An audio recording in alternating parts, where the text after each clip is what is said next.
Okay, it is 6:42, and we are reconvening to open session the regular board meeting of the Palos Verdes Board of Education.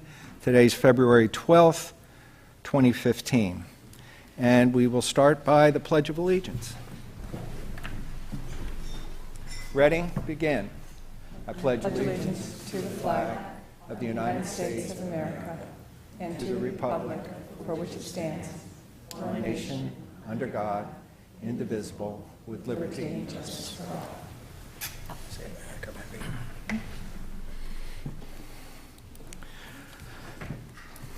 Okay, I'll be reporting board action taken in closed session.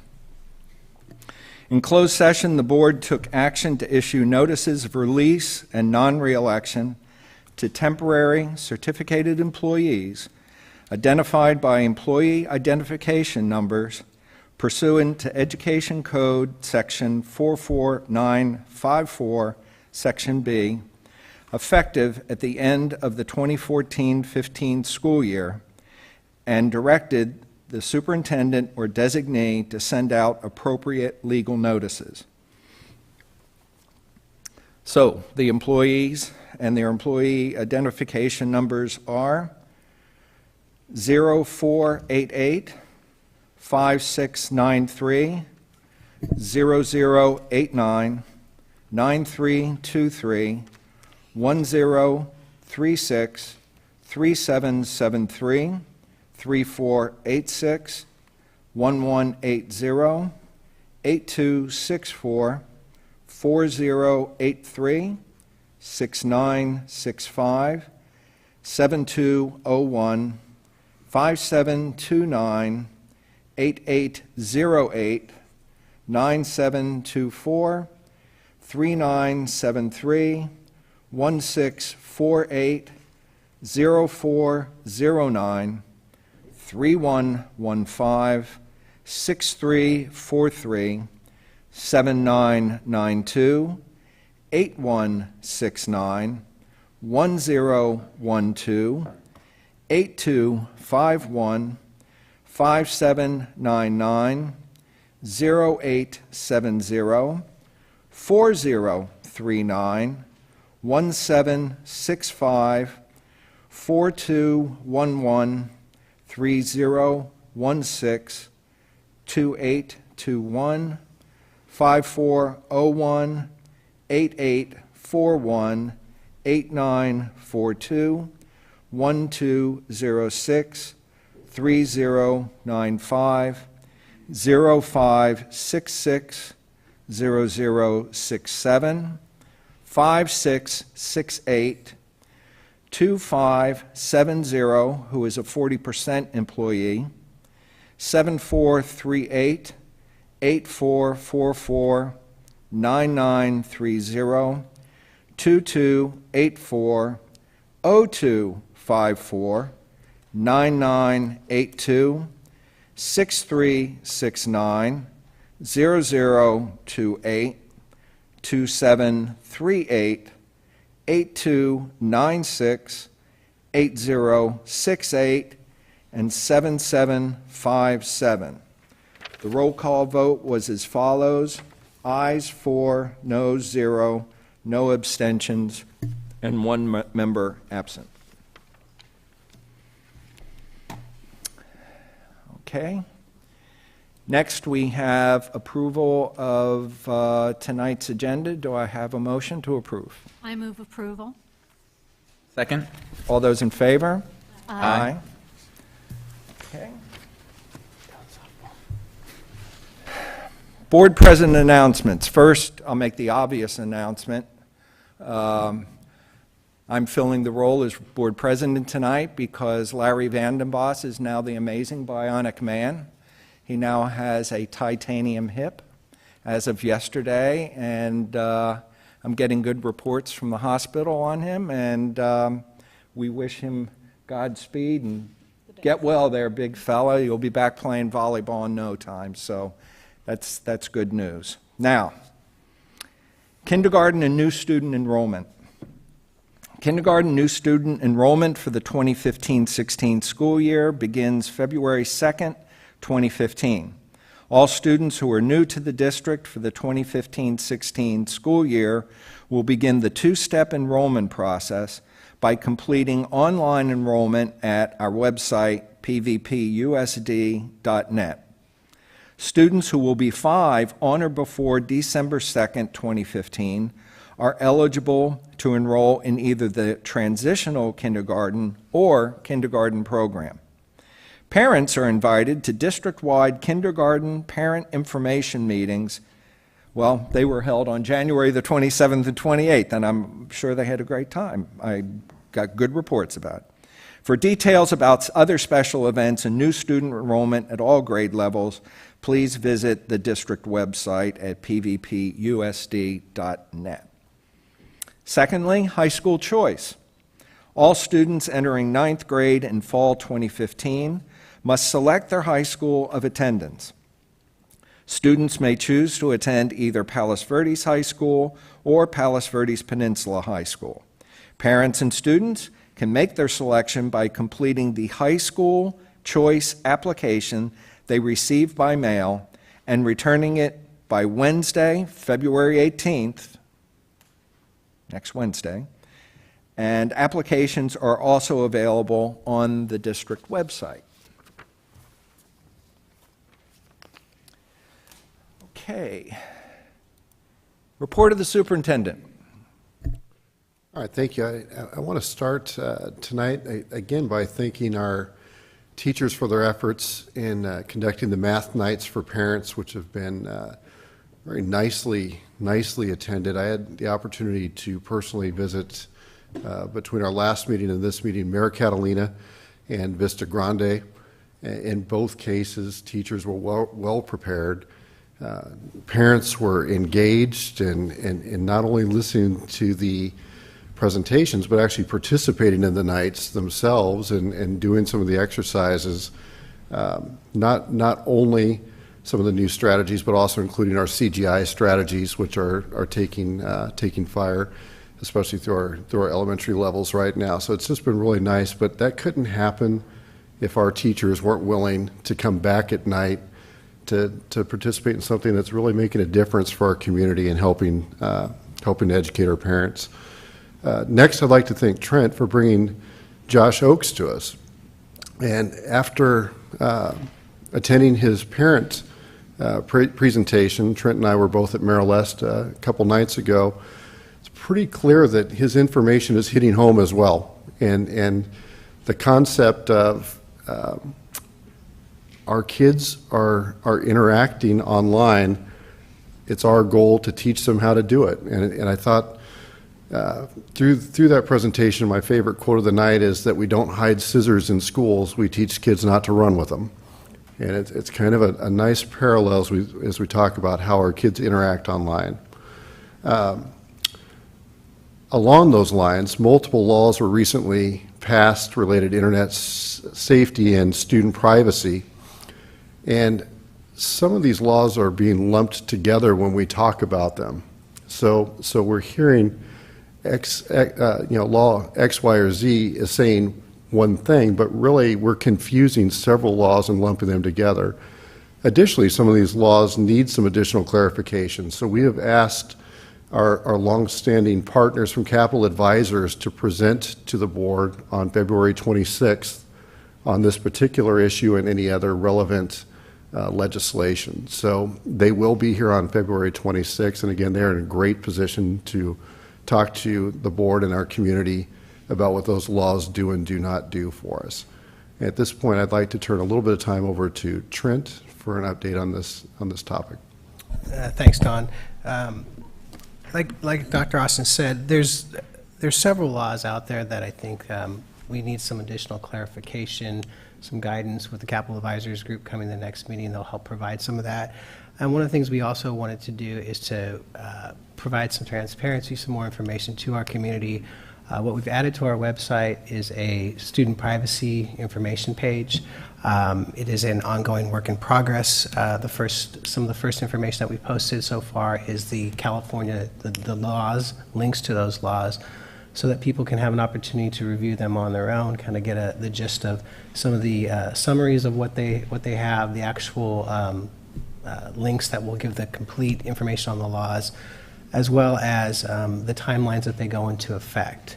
So in addition to that, we're also working on putting together a list of software that the district uses, links to their terms and agreement, contracts and policies. We'll also be working with our legal team to review additions to contracts, agreements, language that some of these laws allow for now, so that we can do, we have a lot of work to do still. I'd like to also point out that I had the opportunity to meet with several of our stakeholders that are even in the audience tonight. Some really good conversation, some opportunity to get some feedback, collaborate on some suggestions, some input on what some other districts are doing to really provide greater information to parents. So this is our first step into that on the website. There'll be more information coming. We're still compiling some of that. So, we want to make sure we work with our principals, our teachers, to make sure that we have a consistent approach to what software is being used, what's approved, and also provide an opportunity for parents to see what some of those terms and agreement statements are, privacy concerns, and so we can collaborate and work together with our community and move forward on this. So, in a summary, we have some work to do, and I think we're heading in the right direction. So, Sure. A couple last thoughts. I'd like to thank Joanne and her team in Ed Services for the letters that went out to parents this week outlining math pathways, opportunities for acceleration. And I really need to take this opportunity to make just absolutely perfectly clear that although we're putting criteria in place to assist parents in their decision making for math placement, ultimately it is a family decision. I need to be really clear. Our criteria is to inform, but at the end of the day, for our parents, your child is your decision. So tonight, just as we move through the agenda, it's a big night for us as an organization. We're going to talk about some short-term opportunities as it relates to SCROC, and I'm looking forward to that discussion with the board, and explore some options related to facilities, both short and long-term, talking about our planning opportunities there. Looking forward to it. We have some great work ahead of us tonight. Thank you. Okay.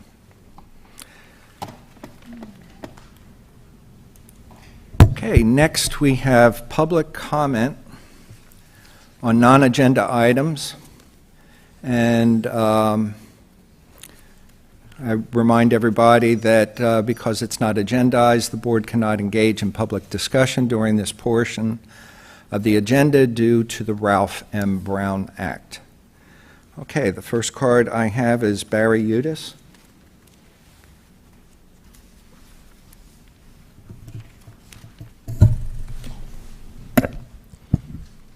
School board member Sharp said at the January 24th board meeting, the privacy of our children is a waste of time when a parent asked the school board to reconsider approving a $38,000 expenditure for a company that monitors content on the district's network and tracks every action our children take on school computers.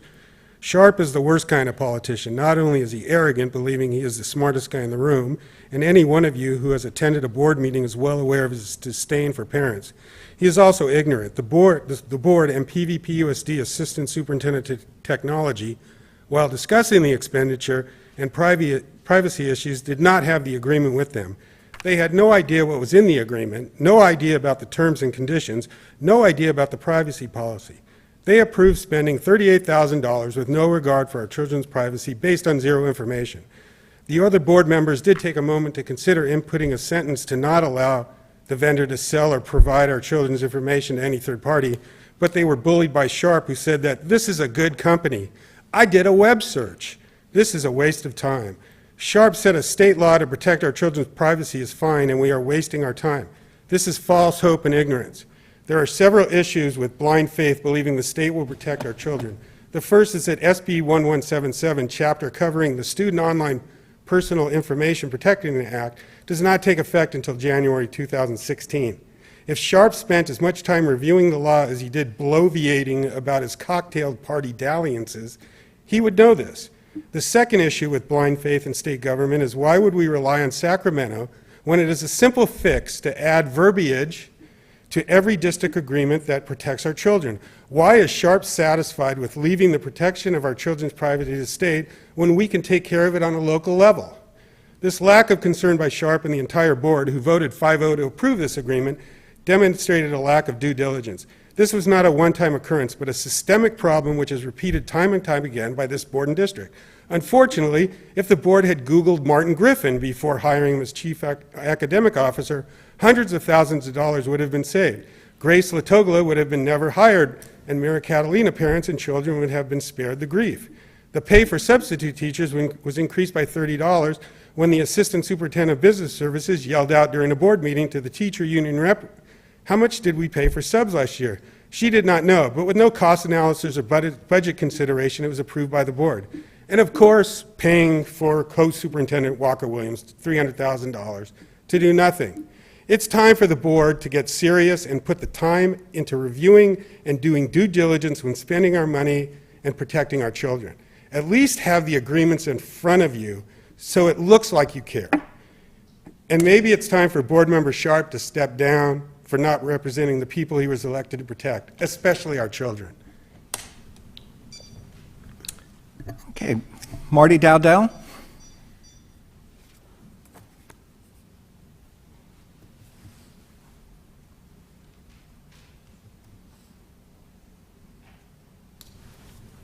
Good evening, board members, staff. My name is Marty Dodell, and I have good news. I'm a member of the Kiwanis, one of the 4 service organizations here on the Hill, and we're pleased to announce the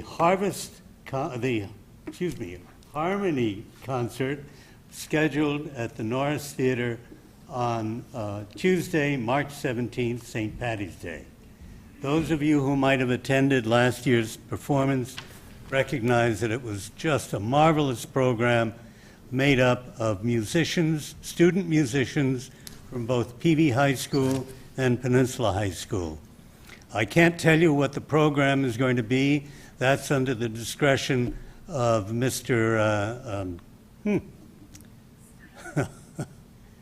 Steiner, thank you. Mr. Steiner of Peninsula High School and Ms. Parkinson at PV High School. But I can assure you they've done a marvelous job, and tickets are now on sale, $30 for adults, $20 for children. Jana has delightfully passed out flyers for you, and I invite you all to attend the Tuesday, March 17th Harmony concert, the second in the series that hopefully will go on for as long as possible. Thank you so much for your attention. Thank you. Jack Fleming?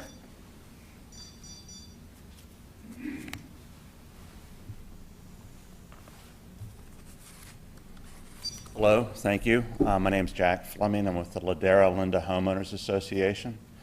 Ladera Linda Community Center, the fields above the Ladera Linda Community Center are owned by the school district. These fields are used as soccer fields year-round, and it's also, the land is rented to the AYSO for their games and tournaments. The users and participants in these games, they leave a lot of trash in the area. It has become a nuisance for the community in Ladera Linda. In addition to that, when there are events and AYSO events, they attract a large number of participants. The people going to and from the events speed up and down Forrestal at very dangerous rates of speed. When the games are over, they'll fly down the right side of Forrestal. They try to make a left-hand turn from Forrestal onto PV Drive South, which is very dangerous. We're asking for the school district, since they're the landlords and owners of the property, to help us with this problem, to help monitor the groups that are using the field, make sure that they clean up after themselves, and also help to monitor the traffic situation before there's a tragic accident in the area. Thank you. Thank you. Kimberly Ramsey?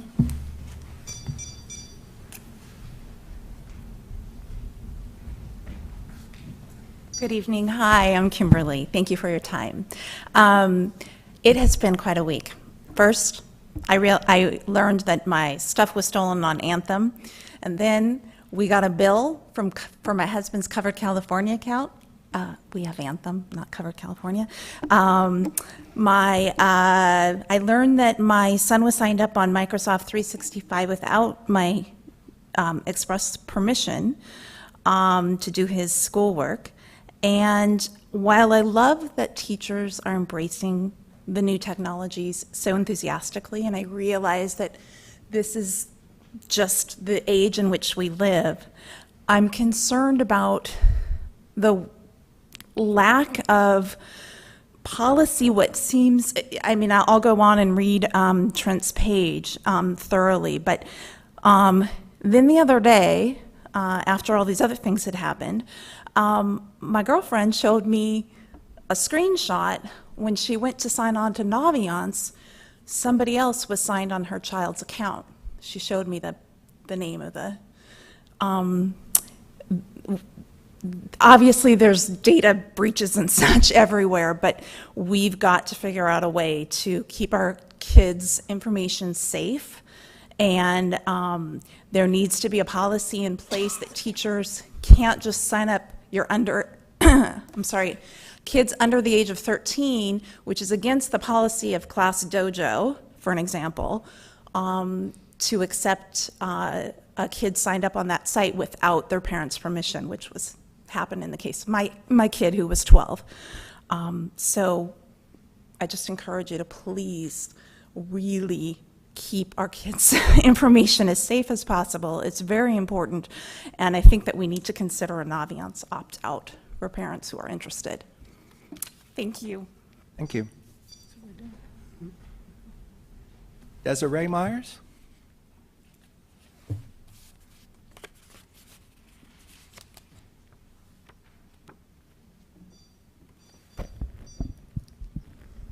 Thank you for the opportunity to speak tonight. Most of all, thank you very much. During the last 48 hours, I have had an opportunity to meet with Trent.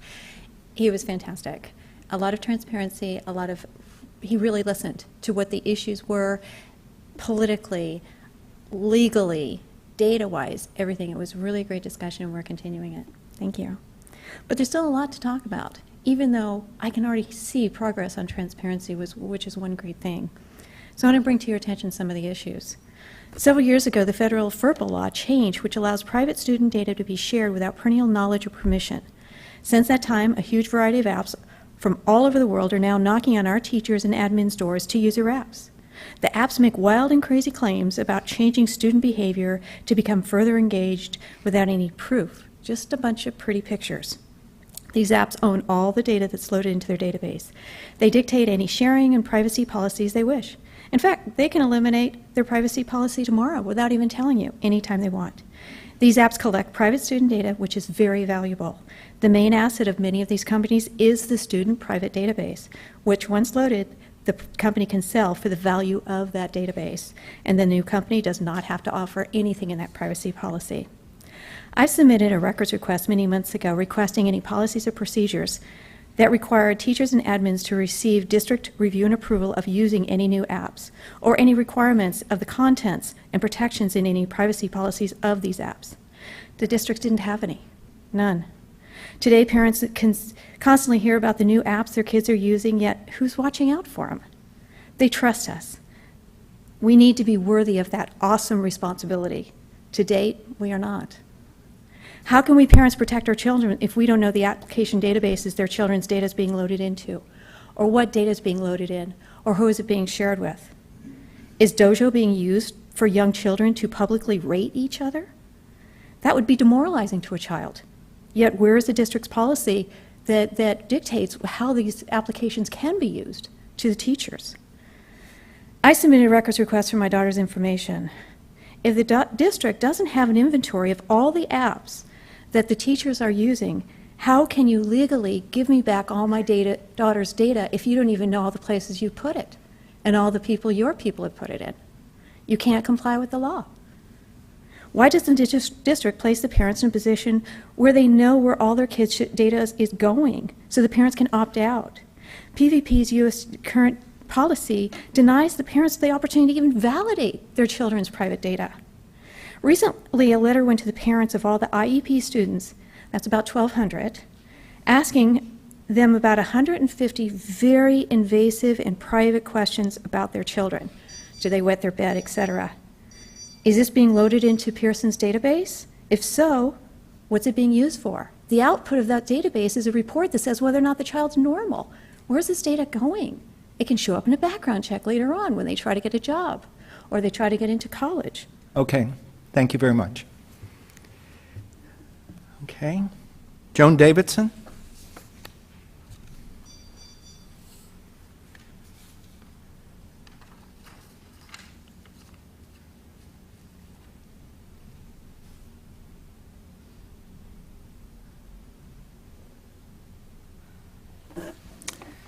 Hello.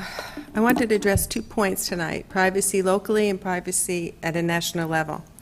I remember very well when Larry Vanderbost was talking about Microsoft 365 that the district offered to kids, and he said he withdrew from uploading it after he read the terms and agreements.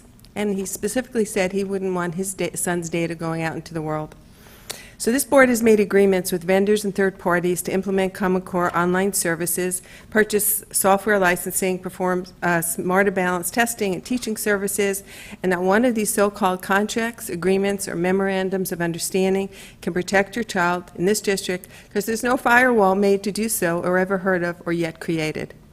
Because the data is kept in the cloud and is easily hacked, as we all heard about Anthem last week, just another in the line of hackings. New York State kicked out InBloom, which was created by Rupert Murdoch's group Wireless Generation. Guess who we have in California? Same thing, Wireless Generation. That's our data dashboard. It's taking all the kids' data into the Amazon cloud. They have contracts with each other.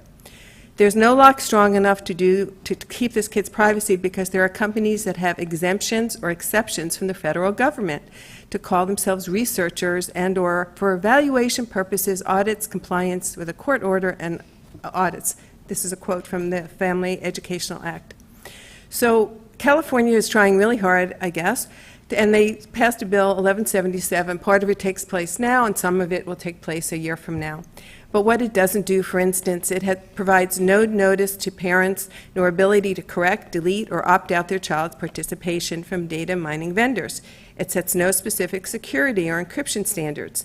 It allows tech companies to use children's personal information to create profiles.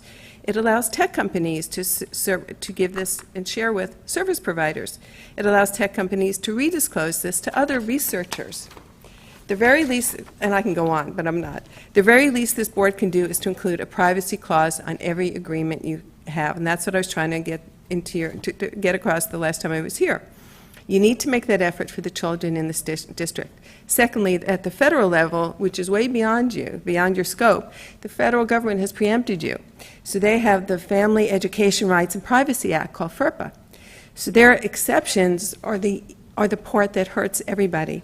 The law includes exceptions to the required written parental consent for when and to whom schools can disclose individual student data, such as for research, evaluation purposes, audits, compliances, school transfers, etc. This is a problem because these people are getting away with it. Rupert Murdoch's group, Bill Gates, and other groups, just because the federal government set it up that way. Right now, the UC Regents allowed Smarter Balance, the testing consortium, to set down its business at UCLA.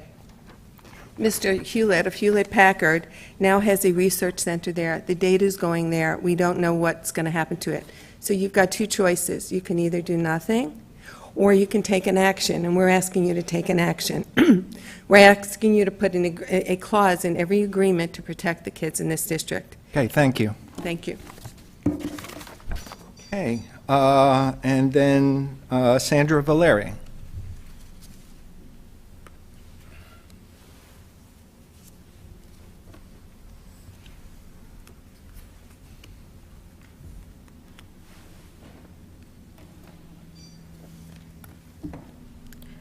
I want to thank this district for opening up a dialogue with the parents regarding privacy issues.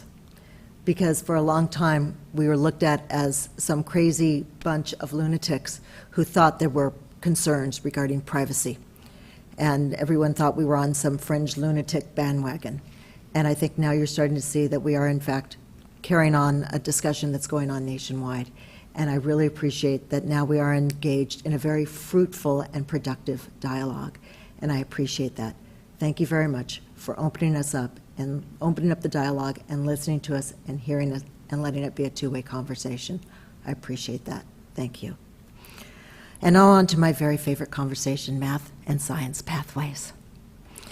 Last 2 weeks ago when I was here, my son was actually at Penn for their open house, and when he came home, he brought me a copy of the latest and greatest math pathways that had been distributed. And I was happy to see that one item had been corrected, which was the previous version that had been distributed in the fall, had the fact that all the poor students, all the poor 90 some odd percent or whatever it is, the vast majority of kids who have to wait until 9th grade to take algebra were automatically being routed into MCR algebra, MCR geometry, basically, which is remedial level. And that's been corrected now. Now if you have to wait until 9th grade, if you're not considered extraordinary and exceptional and accelerated, you're no longer automatically considered remedial. So thank you for getting that and correcting it, whoever finally figured that out. Thank you. However, I still did not see any way for a child to step up. There was no method to get off that bottom rung and to move up. So we're still in a state where children are getting one less year of math than they used to get, where they used to be able to go on, and we used to have 50-60% of our kids complete calculus. We're now going to end up in a situation where, I don't know, 5% at the most, maybe perhaps up to 10%, but certainly no more than that, will now complete calculus compared to 50-60% of kids who are completing it right now. That's a huge, drastic drop-off. And I don't know how anyone can possibly consider that that is more rigorous than what we have right now, when our children will get one less year math than they currently get. And that also ties in to the science pathways, because somebody thought it was real slick, and they put in a slick of the pen saying that, oh, well, we'll waive the requirement for algebra, so kids coming into 9th grade will still be able to take biology even if they haven't had algebra. And they went and said, oh, algebra is just recommended now, so you can still take biology going into 9th grade. Oh, that's fabulous. But what do kids take as sophomores? The answer is nothing. There is no science for kids to take as sophomores. Please, this is so critical. There is no science for kids to take as sophomores because they can't take chemistry because they don't have the science, the math background to be able to take chemistry. They're out of science, so they're losing science. Our kids will only graduate with 3 years of science instead of 4. Thank you. Okay. We have public comment on open agenda items, but I will take those as the items come about. J1, reconfirmation of PVPUSD Board of Education governance standards and protocols. This has been an annual thing we've done, I believe, since 2009. I think it was an idea that came out of Barbara and I went through a two-year program, Masters of Governance with California School Boards Association, and particularly the protocols were an offshoot of that, and over time we've developed those.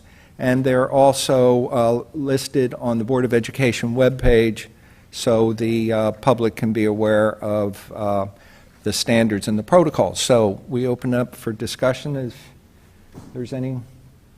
I just wanted to remind all the board members, since we do have all these subcommittees operating, that these protocols do cover board behavior on subcommittees, and I just wanted everyone to be reminded that any authority rests with the board. This is right out of the board bylaws. Authority rests with the board as a whole and not with the individual. So when you're sitting on a board subcommittee, you don't have the ability to give direction to staff and that when you're on the subcommittee, these subcommittees are merely advisory in nature, and so everything has to come back to the board for approval.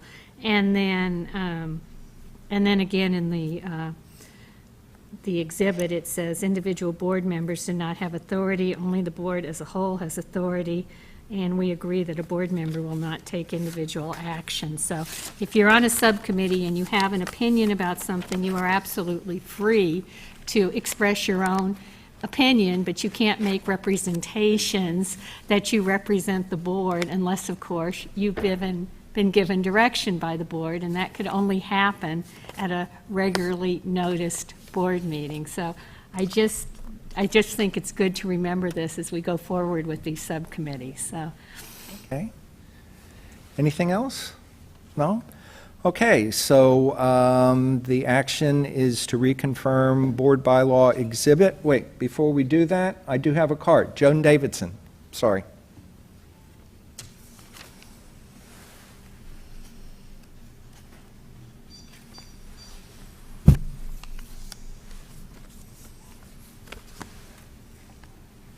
Thank you, Malcolm. I have a question. There's no indication when I downloaded the policy if there are any changes. So there's no red lines. I don't know if this is the same or a change to the, what you had in the past. But I'd like to know if there are any changes, what those are. And two, under Protocol B, it says board meetings or meetings of the board held in public and not open forum town hall meetings. Well, that's true. This is the only forum where the public has an opportunity to address the board. So I don't want you to think, I don't want this to seem like it's a discouraging factor in offering time for people from the community to come to the board, because it's the only forum that we have and the only time you all get together so we can approach you. Under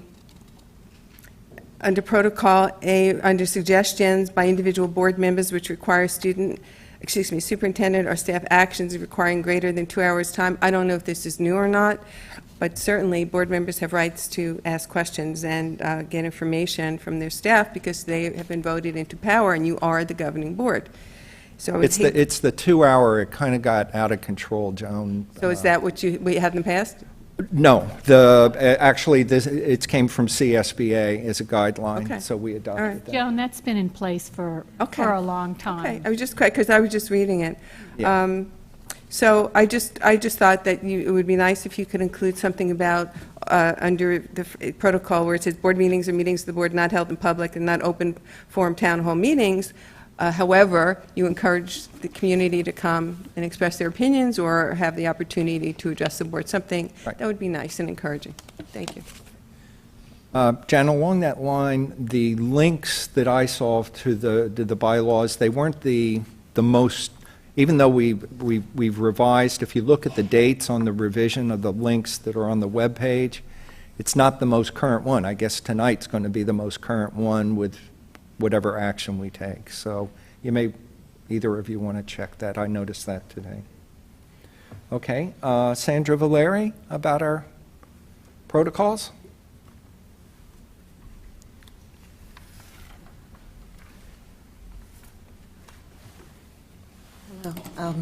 Well, I haven't checked your bylaws as of tonight, but when I checked them previously, I just want to remind you that when people are speaking on non-agenda items, while you are not allowed to take action, you cannot engage in discussion, you cannot take action, which for you guys would mean you cannot take a motion.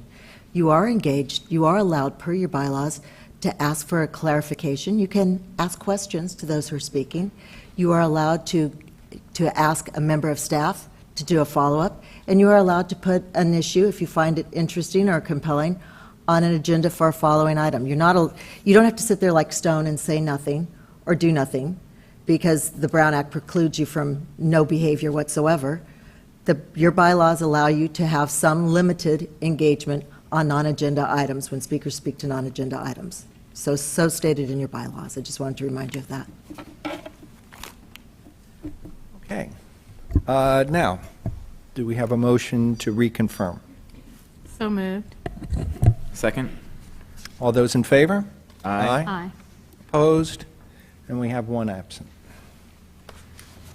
Okay. J2, Don, do you want to take it? Yeah, I'll just introduce the topic. One of the nice things about coming to this school district is I had no experience with the Southern California Regional Occupational Center because it's a unique center.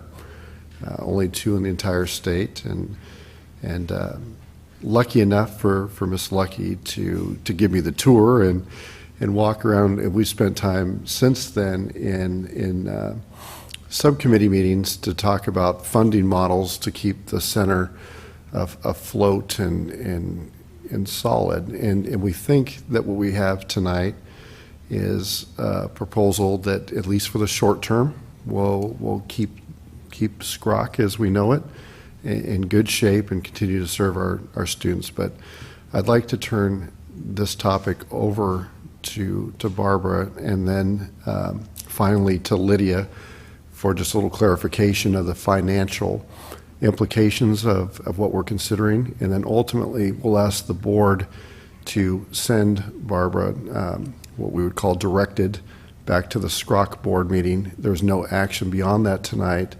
SCROC would create an MOU, a revised MOU, that would require action when it returns to us. So, Ms. Lucky.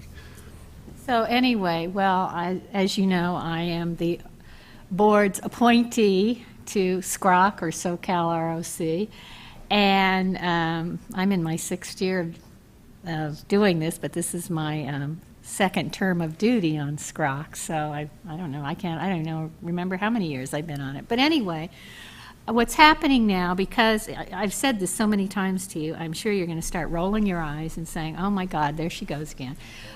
But as you know, the state just eliminated all the funding for the SoCal, for the ROCPs, and now all of a sudden, the state has woken up to the fact that they did that. So anyway, the way it works is we are currently under a maintenance of effort agreement that will expire at the end of June of this year.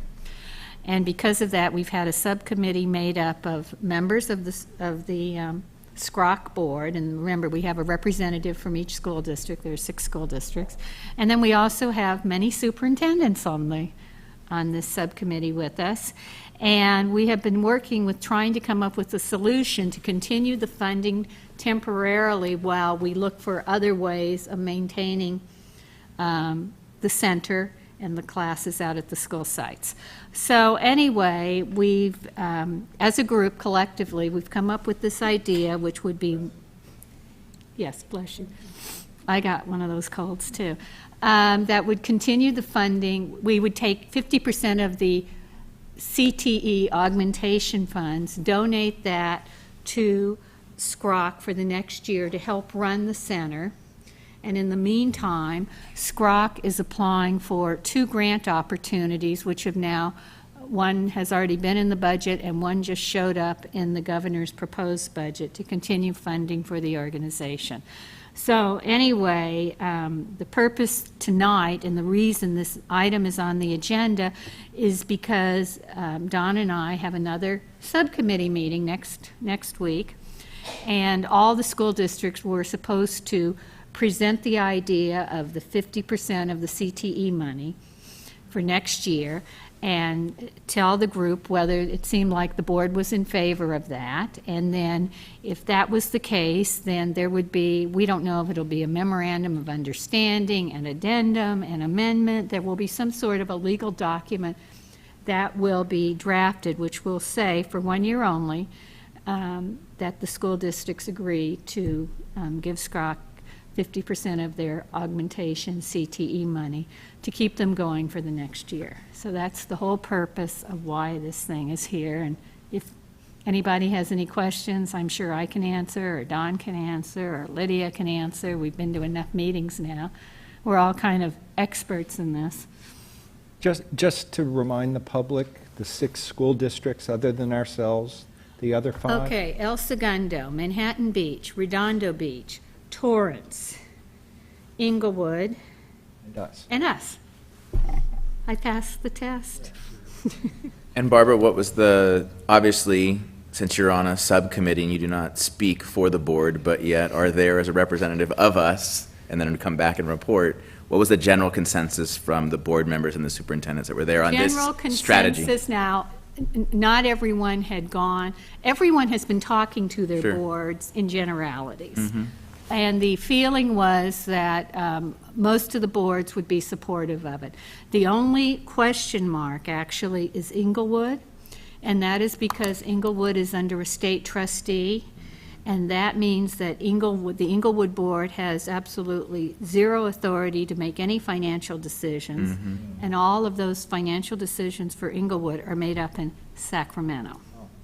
So they cannot speak for anybody, and, you know, the question will go up to Sacramento, and who knows what the answer will be. But the feeling was this Don was- Brand is there, right? He's Yeah, the Don Brand. superintendent, Yeah, he's the and certainly aware of the, oh, he's very much in favor of the programs because SCROC provides all the electives in Inglewood right now. I mean, without SCROC, they don't have any electives. So, I mean, if he had the power, he would say yes, but he has been told very firmly by the state that he does not have the power. okay, so that begs the question, let's say it's down to 5? Well, Worst case? we have reserves because that's the good thing. We do have reserves. Because we have been so conservative and very prudent Yep. in how we do Yep. things. So we do have reserves to carry us. Oh, yeah, I wanna- And while that's going on, we are applying for these grants. And the good news is, the most recent grant in the governor's budget specifically talks about career technical, I don't know what the word is, organizations that are regional ones. Well, It's only SCROC is a two. regional career tech Walks like a education. duck in It class. is the duck, you know, so it was their way of using that language without saying those words. So Lydia, is this amount, which would be 50% of our CTE money that's coming in, how is it compared to what we've invested in the past? It's very similar to what we've invested in the past. What I want to clarify is that it is 50% of the funded CTE grant. So currently, we're still dealing with the gap funding on the LCFF new funding formula. So we're funded at about 83.3% right now. So 50% of the funded CTE augmentation grant is the $390,000, and we already have that much budgeted. And also, another thing to note is this is for the center only. So this is to continue to keep the center open and continue Which to was my promote the question. center. So would the remaining funds more than cover the classes that we offer at the 2 high schools? I believe so. Yes. Yes. Yeah, we're good there? Yes. There will be no reductions. They will cover, but we will be spending more in total than we currently are because of the pass-through. The pass-through. So we're passing through, the dollars that we used to pass through, we would get a portion back from SoCal Rock? SoCal Rock. And so the discussion right now is to keep the center open. So this funding would be for the center, and then we would continue the programs at our sites. My question was just, what is the other half of the money used for, being new at all this? And the answer is that it's used at both at all 3 of the high schools for She's asking what are the The rest- the CTE? CTE grant. We're using half for this, so what is the other half I of don't it know the answer used to for? that myself. Specifically, I am not sure, other than in the CTE identified programs. So there are some programs at the high schools that we've identified as ROP or CTE programs, but we have not had any funding from them from ROP, and those are the programs that would continue being funded out of these dollars. That makes sense. If you would like, since tonight's topic was specifically about the funding of the center, but if that is a question that we'd like additional clarification for, we can report back at our next board meeting easily on that question. I It's a mean, good I hear question. this from high school families that, even even our most academically capable students, they want to take the computer coding, they want to take the, I don't know, culinary skills, Engineering classes? the engineering classes, all those sorts of things. So if anything, we don't want to throttle back. I remember, how long ago have we ever offered that aerospace engineering class? We have. Well, that's good. Well, I want to be enlightened along those lines. So if we could come back with a broader CTE discussion, that would be great. Absolutely. Yeah, I'll just echo that and just say that it's such an important part of our spectrum of education that we offer in the district. And I mean, the kids who want to become doctors can take EMT or become pharmacy techs. And, there's all sorts of amazing things I wish I could have done when I was in high school. Yeah. And I think it's something that, especially with what Mrs. Valeri is talking about with the math and the science, maybe not giving kids options as much, that there'll be more and more kids wanting to use Scroc if they can work that into what their career plans are. And the reason the center's important is because at the high school campuses, we offer some CTE classes, but we can't offer the breadth that they can at the center. So if you want advanced engineering classes and you have time in your schedule to pick up a class after school, that means you're not playing sports that season or something, you can go down to the center and pick up that class for free, after your regular school day. And for some kids, that's very important. So, but I need direction to go back to the subcommittee. I can, as I've told you in the protocols, I can express my own opinion, but I can't speak for the board until the board gives me specific Well, I have a question. All right. Because on the agenda, it says a requested motion, but yet, Don, you had said that we want a direction. So Yes, direction. I move, I direct, I suggest that we as a board direct Barbara Lucky to approve a one-year commitment to contribute 50% of its 2014-15 funded CTE augmentation grant in the amount of $390,003 to SoCal ROC for the 2015-16 school year. Thank you so much. Everybody Why don't we in- just make it a motion? Do we have Just a make it second? clean. Second that. Okay. All those in favor? Aye. Aye. And we have one absent.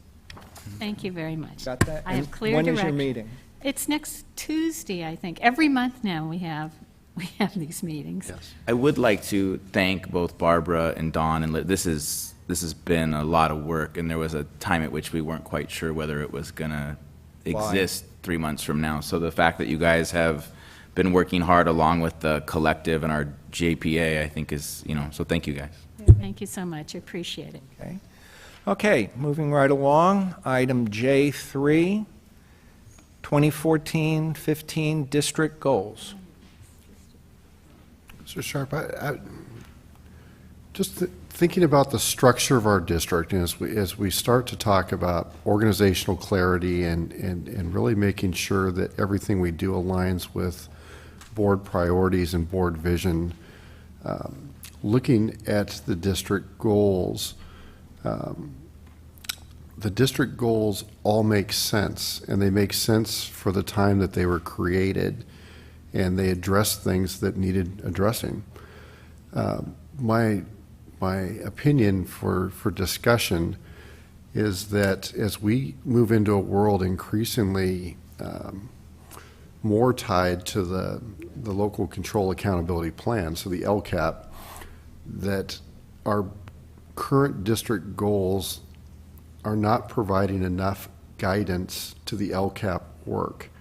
And we really want the LCAP to be a reflection of the board goals, the district goals. So I would like the board to entertain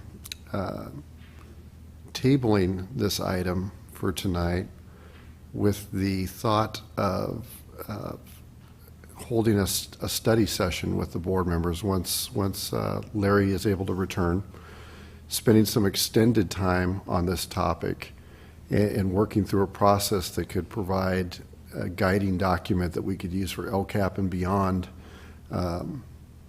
work.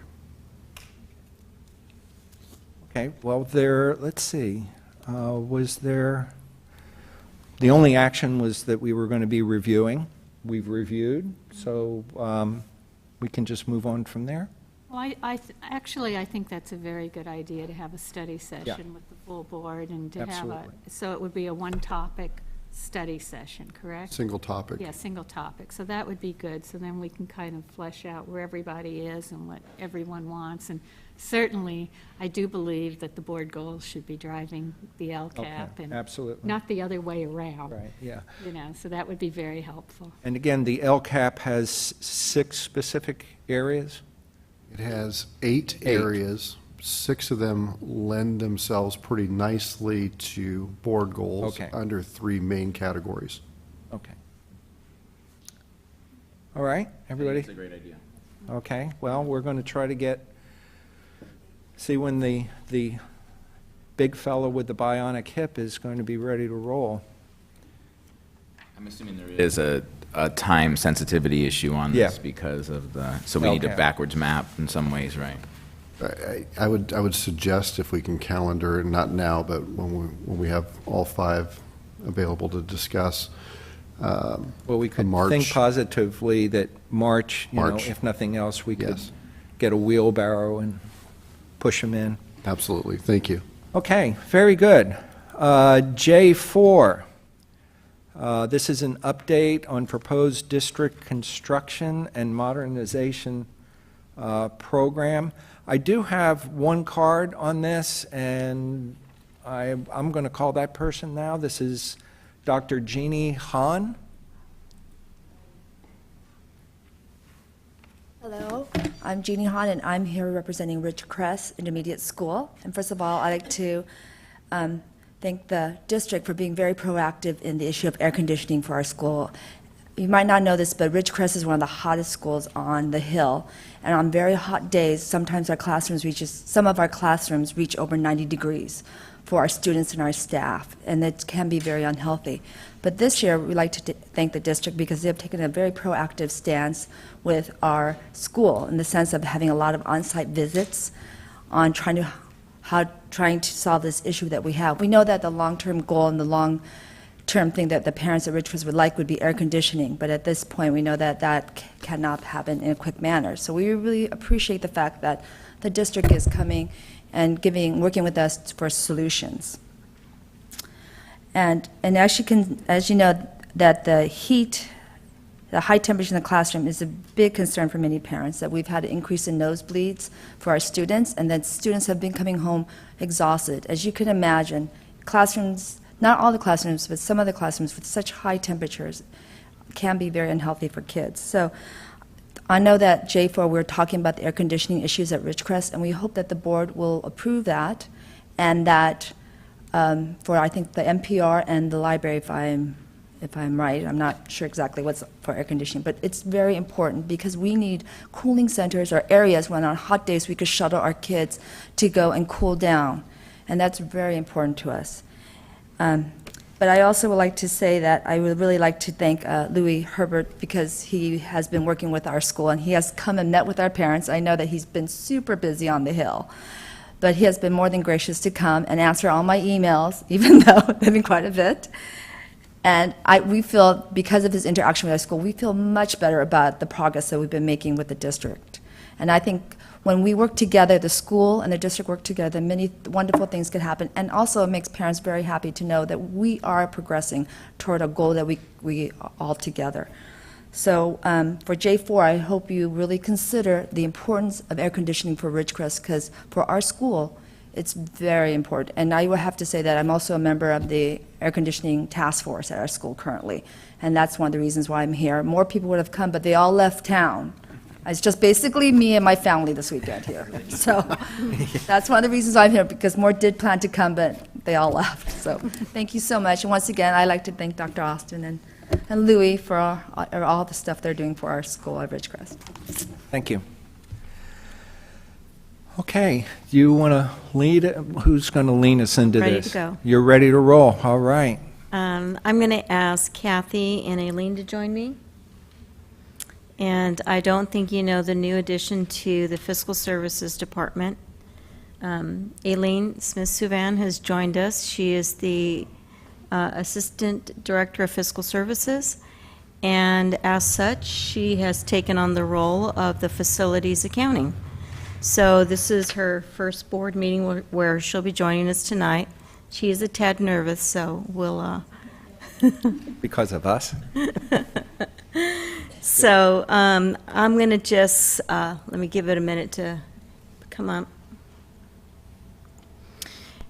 Normally, we have a devoted study session to facilities where we can go into much more depth, but we're going to try and follow a similar format that we have before in the past, but at a more summary level. But please ask questions if you feel that we've missed any area at all. We'd like to have that opportunity to answer any questions that you have. So what you have in front of you is a set of colored sheets.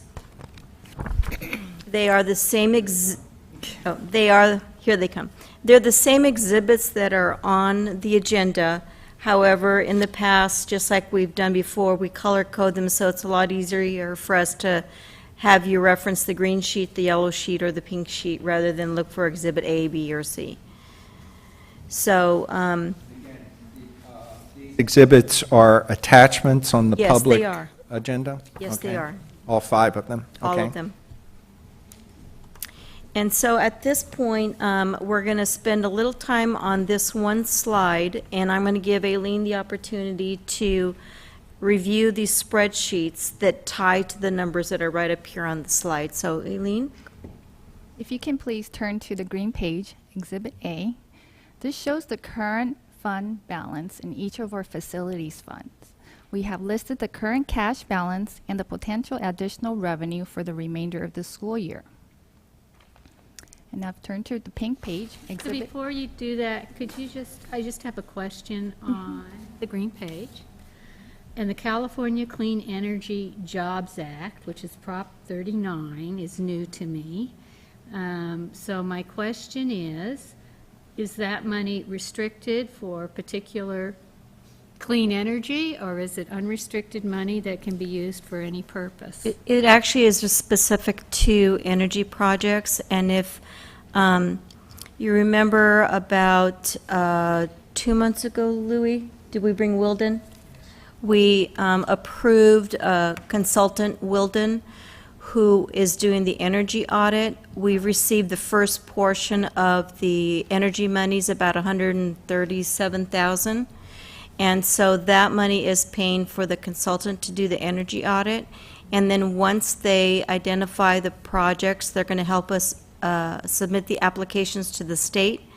Although we are eligible for these dollars, you can't receive them unless you file the application and then your application is approved. Well, I think it's just important to recognize that while developer fees and your special reserve monies can be used for any purpose, these are basically categorical funds that can only be Yes. used for specials, for particular purposes. So you can't really lump them in as, I mean, obviously it's money we're going to use in the future, but you're going to be severely restricted on how you, Yeah. it's going to be earmarked. Actually, a few more spreadsheets that are coming up, we actually talk about the funds because in addition to the Fund 39 funds, our developer fees are much more restricted. We don't have the flexibility that we've had in the past because the developer fees are tied to enrollment growth. And because we've not been experiencing enrollment growth, that's going to become more restricted to us as well. So that's another area we have to keep in mind, so. Well, we've always been able to work our way through the developer fees. Yeah, we've had a little more flexibility. The state's been a little more lenient in the past, especially during the years of the Tier 3 flexibility. But because we're on a different path now, Yep. we have to be careful. I move on to the pink page, Exhibit B. Okay. So for Exhibit B, pink page, summarizes the current projects. As you can see, we have Peninsula High School 6 classroom building and weight room in progress. And once the Peninsula High School is complete, based on its current project budget, we estimate we'll have a total ending balance approximately $3.1 million in our facilities funds. And the details of this balance is on the screen over here. On the yellow page, Exhibit C, the potential and/or future revenue sources. Assuming nothing changes, these are the estimated revenue in each fund for the next 5 years. I've also included the $3.2 million in funds the district is in line for at the state. Although we are not sure when we will receive those funds, should a school facility bond make its way to the ballot, we are hoping to receive the funding at some point in the future. So that would be, Lydia, the 2016 potential school construction bond that $9 billion currently the governor's not convinced about. Correct. If the coalition is successful in placing that on the 2016 ballot, and if it's passed by the voters, one of the things that they're going to be looking at are those projects that are already in line for funding. And so we are in line for funding. We submitted our applications within the deadline period, so that could probably be the soonest we'd see it.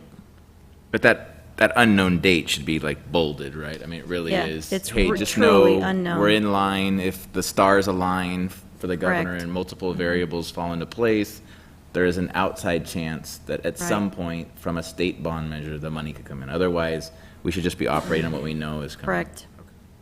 And it's Now, also even- determined by what order the applications were received. So it's by date order, so anybody that got their application in at the beginning would be in line before people farther down the list. I was just going to say, it's an awfully small amount of money compared to what's been available in the past.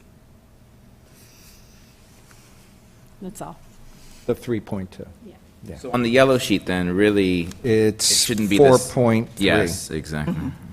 That's kind of the number we might want And to you know, the yellow sheet is, it is a report that we've provided in the past, but if you think about it, the Prop 39 money, again, we're eligible for it, but you have to submit your applications and be approved. Right. So this is showing full funding if we were approved Right. and we received it. So these dollars are not sure things. Right. If you look at Fund 25, this is based on the amount of developer fees that we've received in the past. And again, if nothing changed, it may be about the same. However, if there's a large development going on, could be higher. But we can't project that, we don't know that for sure. So again, this is, if nothing changes and we knew for a fact that everything would remain the same, this is what it would look like. To put things in perspective on Yeah. what Barbara was mentioning, right? I mean, if you flip back to the pink sheet, the 6-classroom building and weight room at Penn High is essentially equal to 1 year of our entire expected revenue for the next 3 or 4 years. So really, it's one project, one big project. Okay. And the blue, and the blue page, Exhibit D, is a brief description of each facilities funds that, sorry, okay. So the blue page has the brief description of each facilities funds and what those funds can be used for. Proposition 39, Lydia said, it's for providing energy efficiency. This is fund that we must apply for. Fund 25, developer fees. This is for modernization and new facilities to accommodate growing enrollments. Fund 35, school facilities programs. These are funds received through the state school facility fund. Our funding application was submitted to OPSC by the October 31st, 2012 deadline. And this would be the $3.2 million we are waiting from the state if and when school facility bond makes it to the ballot. Then we have Fund 40, Special Reserve for Capital Outlay. This is for a capital outlay, any modernization and new construction projects. This fund is our most flexible source of funding. Okay, and before we move on, and we're going to do these in little bites tonight, does anyone have any questions on the financial information? No? Okay, Kathy, Aileen, thank you, and I'm going to ask Mitzi to come up and join Arash and Louie.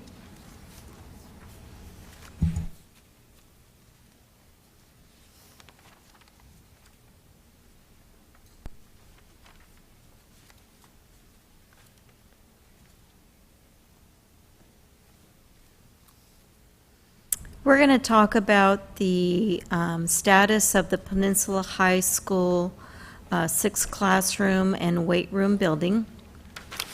Back when the budget was approved, we had a total construction budget of $3.2 million.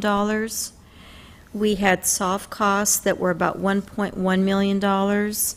And just to review quickly, soft costs include your architect fees, your DSA plan check fees, any type of soils inspection, any other type of inspections, legal fees, and so on. So that's what would fall under your soft costs. I misread it. It's actually 25% of the total project cost that I just mentioned. It was the balance I was looking at, not the actual cost of the. Yes, you're looking at the balance. Yeah. Yes, balance. It's 25%. No problem. And then that brings our total projected budget to $4.3 million. Our expenses to date are $3.3 million, and this is through January 28th. We still have outstanding invoices that we have to pay through the completion of the project, but we do have a project balance at this time of just over $1 million. We are trending below budget, so that's a really good thing. So it looks like we will be under budget when we complete this project. I'm just going to show off the new building a little bit now. This is the entrance to the new sixth classroom building. This is the courtyard in between the two wings. This is a picture of a single classroom. Each wing has a single classroom and then a double classroom. This is a double classroom, and as you can see, we have partitions built in there so that you can pull the partitions and then you would have two more single classrooms. This is the wrestling room. Sorry, weight room. Wow, we looked at this so many times.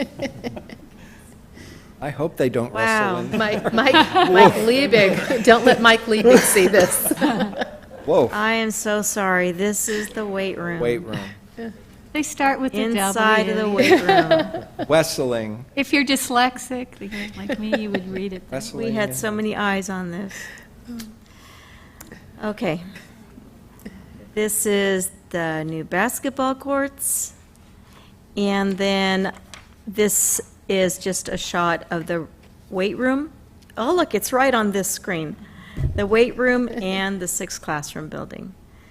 So we wanted you to have some updated pictures. These pictures we just took today, so they are absolutely the latest. And what we want to talk about next is some furniture for those classrooms. We had an invitation to attend a furniture expo last week. Debbie Wells attended that expo along with Trent and the three teachers that will be occupying the new sixth classroom wing. And they were really excited about the new furniture that's available to create collaborative classrooms. So this is just a couple of pictures of the type of furniture that they did see: student desks, teacher desks. You can see they're on wheels so that you can move the classroom around and reconfigure it. Then this is actually a drawing of the collaborative classroom. So if you remember the single classroom that we showed you, this would be the diagram of the type of furnishings that they would like in the classroom. So you have 40 student, you have room for 40 students and 19 computers, along with the teacher desk, a media cart, bookcases, and filing cabinets. This is a sample of how you can reconfigure all these pods.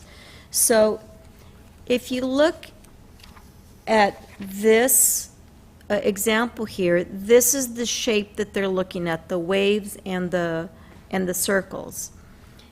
And then you look here, you can have one single table with 6 people. You could put two together like this, make 8 people. We're not looking at these little wave wings, but this is similar where we're using these round half circles. You can create an oval. You can put them together in this fashion, this fashion. In other words, you can move it any way you want to accommodate small groups, medium-sized group, larger groups. And so what we did was we asked the teachers, okay, well, give us your ultimate wish list, and we'll take a look at it, and we'll come back with some pricing. We'll come to the board, we'll have the discussion, and we'll ask the board to give us direction. So that's why we're talking about this tonight. And so just to give you some idea of what it would cost to furnish a standard classroom. This is not a science classroom or a specialty classroom, just a regular classroom. It's about $15,715 per classroom. So for 6 classrooms, it's about a little over $94,000. If you look at what we're calling 21st century furniture based on the Furniture Expo that our teachers attended, option A would be their ultimate wish list. If we can have everything we want, this is what we would like, and it would cost about almost $144,000. Option B would be removing items such as soft seating. So what I showed you in the collaborative classroom was student desks and chairs. In the double classrooms, they would have different configurations where they would actually have soft seating where the kids could come together and work on projects. So option B would be without that soft seating. And then in addition to that, there are technology upgrades that the site is looking at to accommodate that type of a collaborative learning environment. And Trent may speak to that a little bit. The quote that we have if we were to go with the technology upgrades is about another $60,000. And Trent, if you can explain a little bit what that would include. Yeah, basically what, in talking with the high school, is they're looking at technology-rich classrooms, which means that they are going to have, you saw one of the diagrams, banks of computers on the sides. In addition to some of the other rooms, they'll be bringing in computers into the center of the floor because there's already conduit underground. They'll be adding electrical to have enough circuits to power the computers that they'll be using. These are, there's a discussion about, well, could we do some of this wireless? The reality is these are very bandwidth, high-performance classrooms doing robotics, engineering, CAD. They need the performance and the power. They also have fabrication labs. I mean, we've seen some of the fantastic, projects these kids turn out and the teachers. So they'll have an area in some of the fabrication places where they'll be using tools. They'll need additional power. They'll have 3D printers. They'll have a variety of tools in addition to just the traditional computers. So when we look at really building a classroom of, tomorrow, 21st century, we want to make sure that if this is the direction we do go, what would be the total cost for that? So that estimate is about 170 data ports in those 2 wings. So when you think of, a classroom, 6 classrooms, adding, access for additional technology for growth, that's why, and then electrical to accommodate, that's why we have a cost of $60,000. How about the infrastructure? What's that? Is it going to need its own separate switch, hubs, routers? Yeah, there's already fiber out to the building. Okay. There's already an IDF cabinet there. We would need to add, depending on the number of devices that they place in there. And that's part of the regular cost of when we plan for construction of putting them onto our network. And if they grow or the program expands, we'll be able to accommodate. Now, the original concept for the building we knew was going to be for their SMERT program. That's still kind of the way? Absolutely. Absolutely. When we did this almost 3 years ago, what was the vision that we had, and how does it differ from what you just told us? I mean, were we like... you have to remind me because I honestly don't recall I think to be honest, in talking with the teachers, The configuration. a lot of things have changed. Traditionally, we have, when we talk technology in classrooms, we kind of do some square pegs and round holes, so to speak. We build peninsulas, excuse the pun, but we build peninsulas from the side walls, and then we have traditional rows of computers where in a traditional classroom, a teacher will stand in the front or walk from the back and observe. These kids, what they're doing now is much more collaborative. So you see the furniture. That's when you look at 21st century classrooms. There's movable furniture. There's chairs on wheels. There's, in some cases, high tops versus lower tables. There's a lot more flexibility, and with that, the technology piece for that, so that they can, build, create models. The 3D printing was not even around. The opportunities that we have now for some of the resources. It's a much more hands-on fabrication type of programs, robotics, and the other programs. So we've seen some transition for that, and I want to give a lot of credit to Mitzi's team because they really have put some energy into thinking this through. Let's not just think about today, but let's kind of think about how this will be, in for the future for these programs because they're changing so rapidly. I have some questions. Yeah, and I have questions too. Go ahead, bro. Can we go back to the previous slide just so we can, that one? Yeah, go ahead. Barbara, go ahead. I don't want, can we go back to the furniture slides? I have two series of questions. One has to do with the furniture itself, one has to do with the classrooms. Okay, yes, the tables.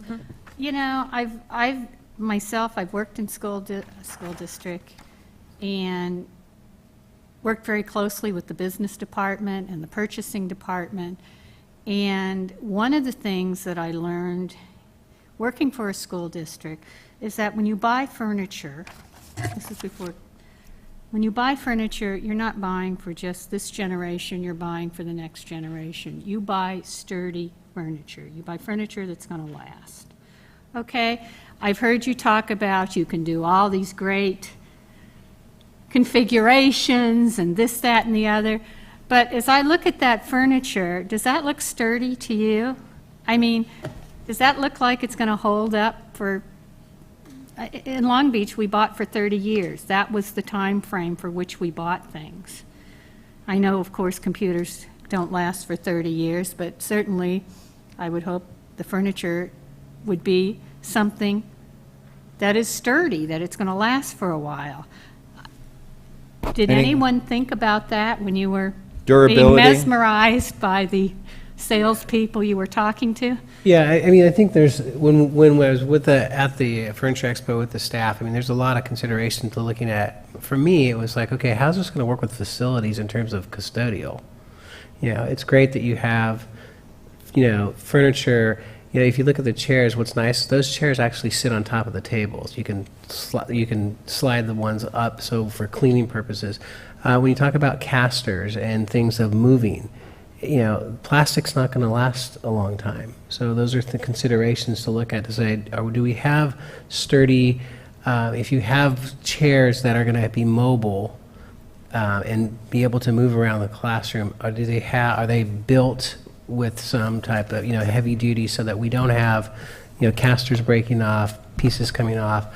My question is, did you turn the chair over and see, is it held together? Yeah. It looks like they could be held together with the screw on each leg.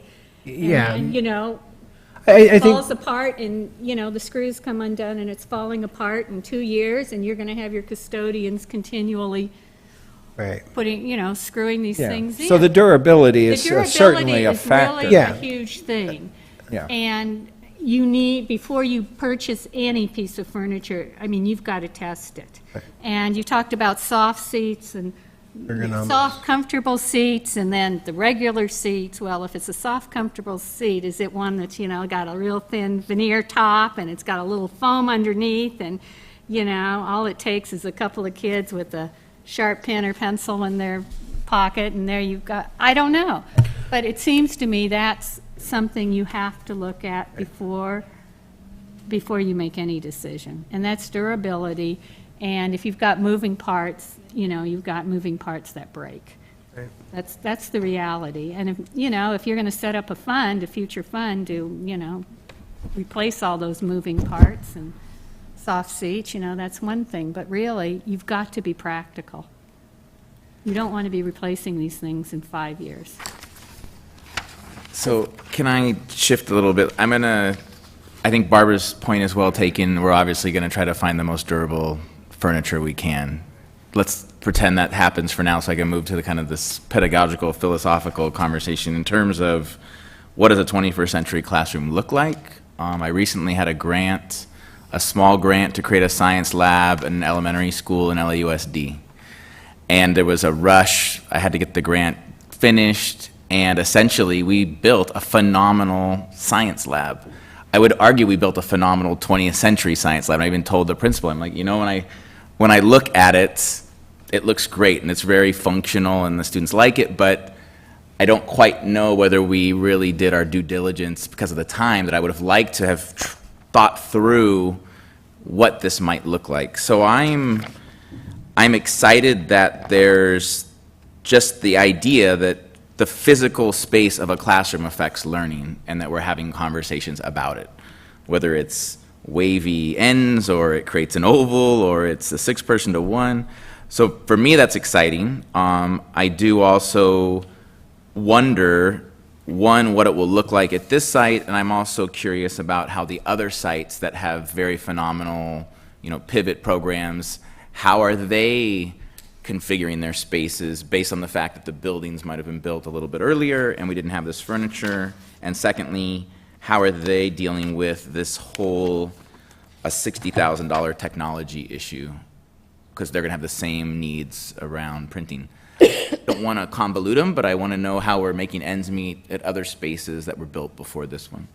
To be honest, I think a lot of the other spaces were adapted as space was available for those programs. I mean, you think of the Pivot program, and I think there's others that can comment a little bit better than I, of the Pivot classroom at Palos Verdes High School was converted shop class traditionally.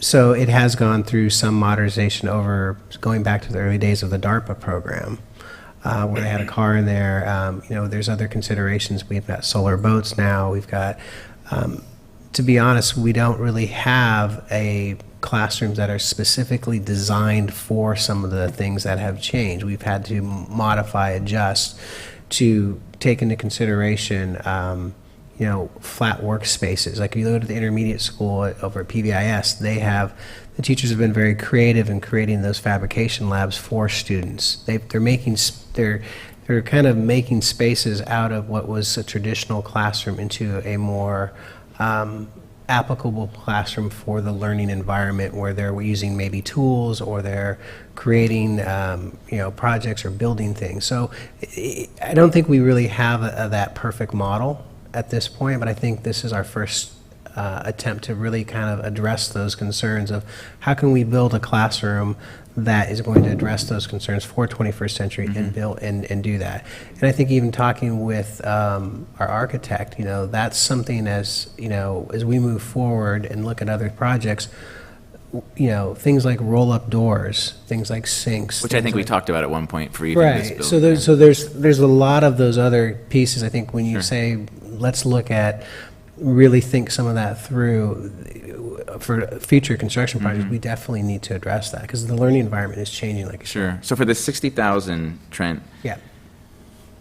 How much of the 60,000 is because we didn't think about this or we didn't have it on our radar because some of the technology might not have even been existed or easily accessible? What would the price difference have been, if at all?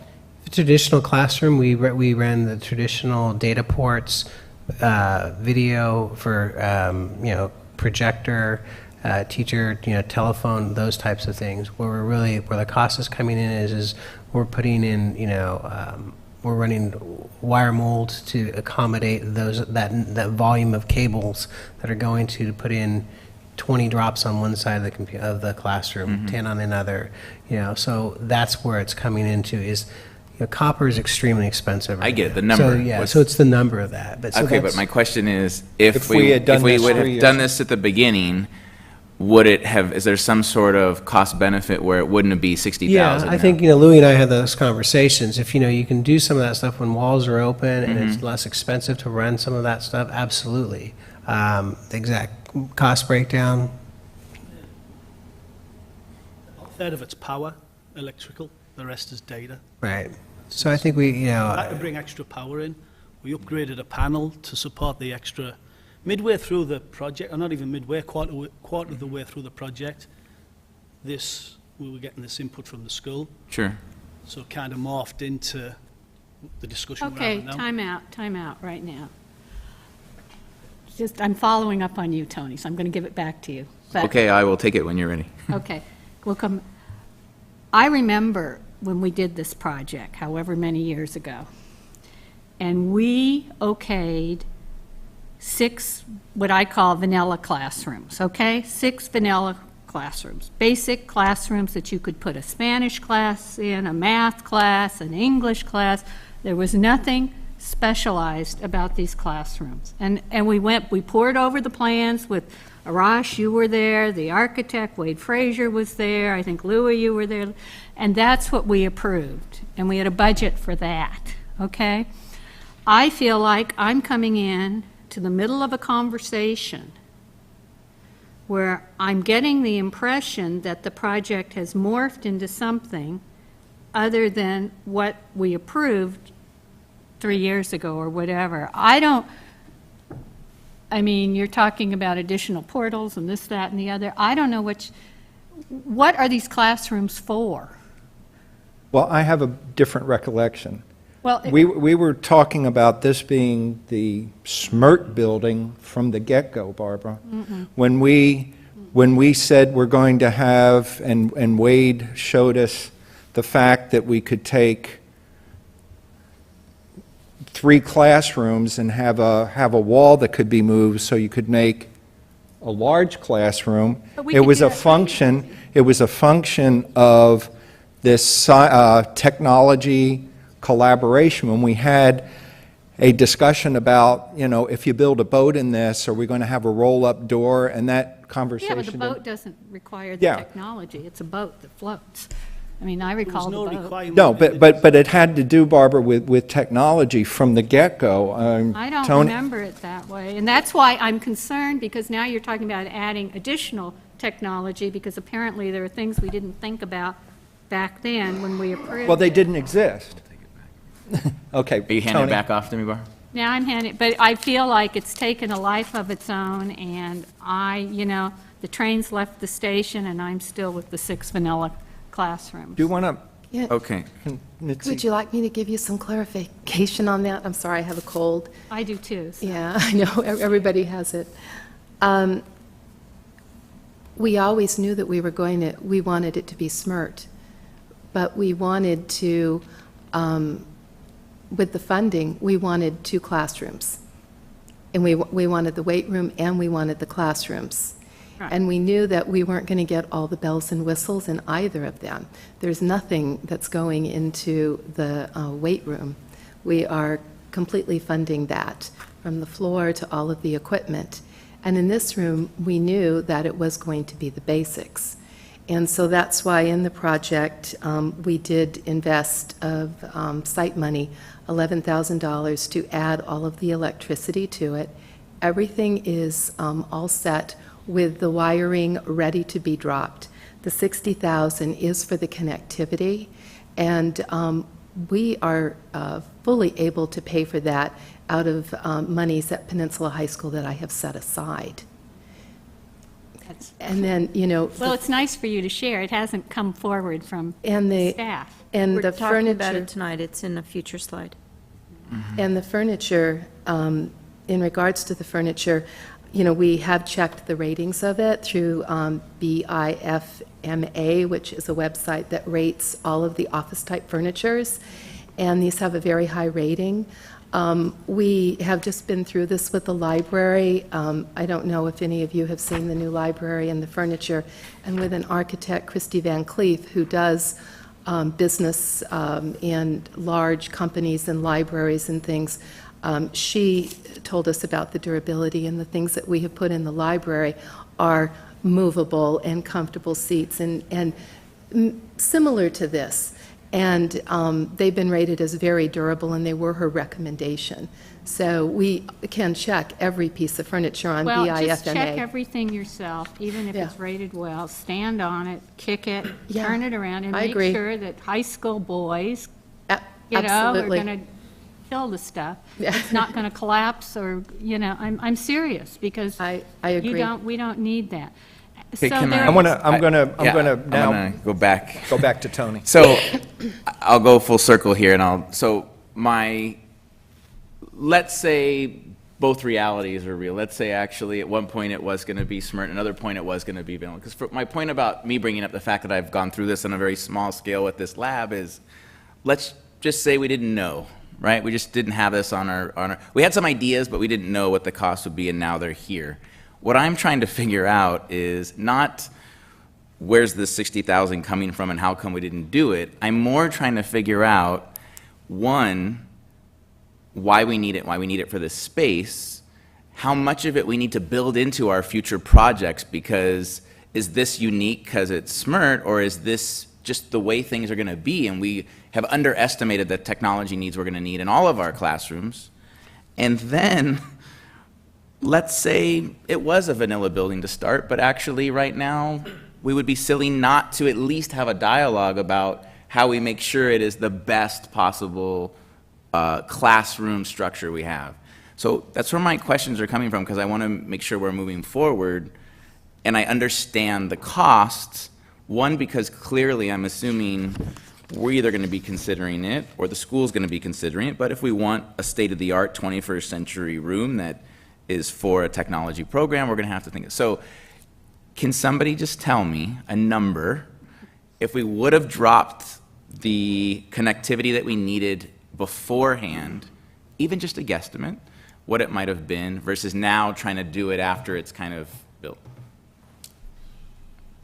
30% cheaper, maybe. 30% cheaper. Maybe 30%. So then we would have to be building in future rooms, about 45,000 more, if we want to make sure it's maybe not a fully functioning state-of-the-art technology room, but probably we need to be building in some connectivity in our. I think more conversation needs to be with the end user. What exactly is it going to be? Right. It was a vanilla building. That's It classrooms. was, you agree and with me, it was that's- vanilla, I I'm not didn't arguing. dream it up. It was vanilla. 2 circuits for power, two computers, and that's what it was. It did change as the school got involved. Okay, and that is what I that's- want to talk about. And it has to do with communication, okay? The board takes an action, we approve a set of plans, we have a discussion, and Louis agrees with me it was a vanilla building with vanilla classrooms, okay? Somewhere, as you start the project, or even maybe before the project started, the school came up with other ideas. And I presume the original plans were changed, enhanced, this, that, and the other. The only thing I am saying is, please, when you start making changes to these projects, come back to the board and tell us. Tell us while it's happening. So I don't feel like I'm still at the train station. The train has left. I'm expecting vanilla classrooms, and we're talking about things that you all have been talking about for maybe a year, and no one bothered to come back to the Board of Education and tell us that these conversations were happening.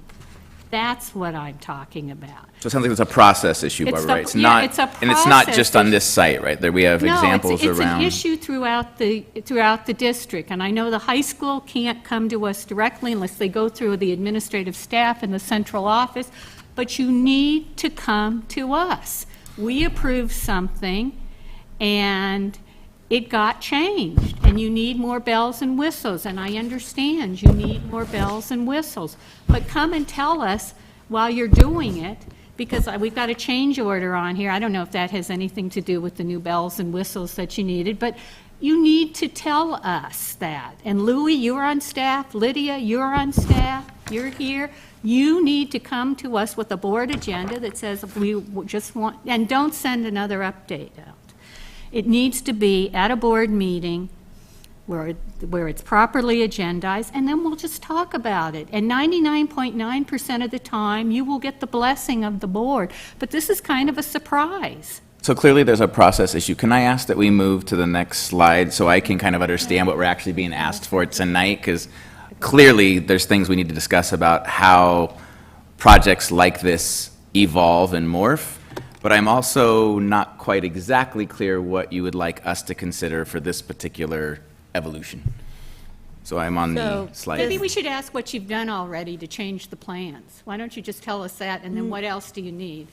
We've not, Nothing's been done. No. Nothing could be done because you would have to go back to DSA. All of this that we're talking about can be done to any classroom in the district right now. Could be done here. It's something that you add after the fact. So it was nothing to do with the building. Okay, so DSA isn't, well, that's important too. But there was nothing done to the project. This is all after we turn the buildings over, the school or the district can come in after the fact and do this extra work that we're talking about now. If we did it during, we would have had to go back to DSA for approval. It would have come through the process, what you've just talked about, if it was a change that we wanted to do. so We couldn't change the plan. So the reason why we're talking about it tonight is to get the board's direction on, do we want to equip it with new furniture? Do we want to equip it with new standard furniture? Do we want to equip it with new 21st century furniture? Do we want to allow the school to use their site funds that they've fundraised for and set aside to upgrade the technology that they would like to create a collaborative classroom? None of these things have been done. Okay, but none of that was in the board agenda that you said. I mean, it's, when you create this agenda, you have to put more detail in so we know why we're sitting here, so we don't spend all this time wiggling around like this. So nothing has been changed. You're asking for changes for the future. Do you need to get DSA approval in the future? No. No. But if you had changed it while you were building the project, you would have had to get DSA approval. Not so much DSA, well, possibly with the on about door openings, but we would have to go through the contract, which would be a change order, and we'd have to go through that process. Kind of a screwy process. You can change it after the fact, after the building's built, but you Well, can't do it while you're building the building. Okay. Oh, I did that after I got plan check for my house. Are you kidding me?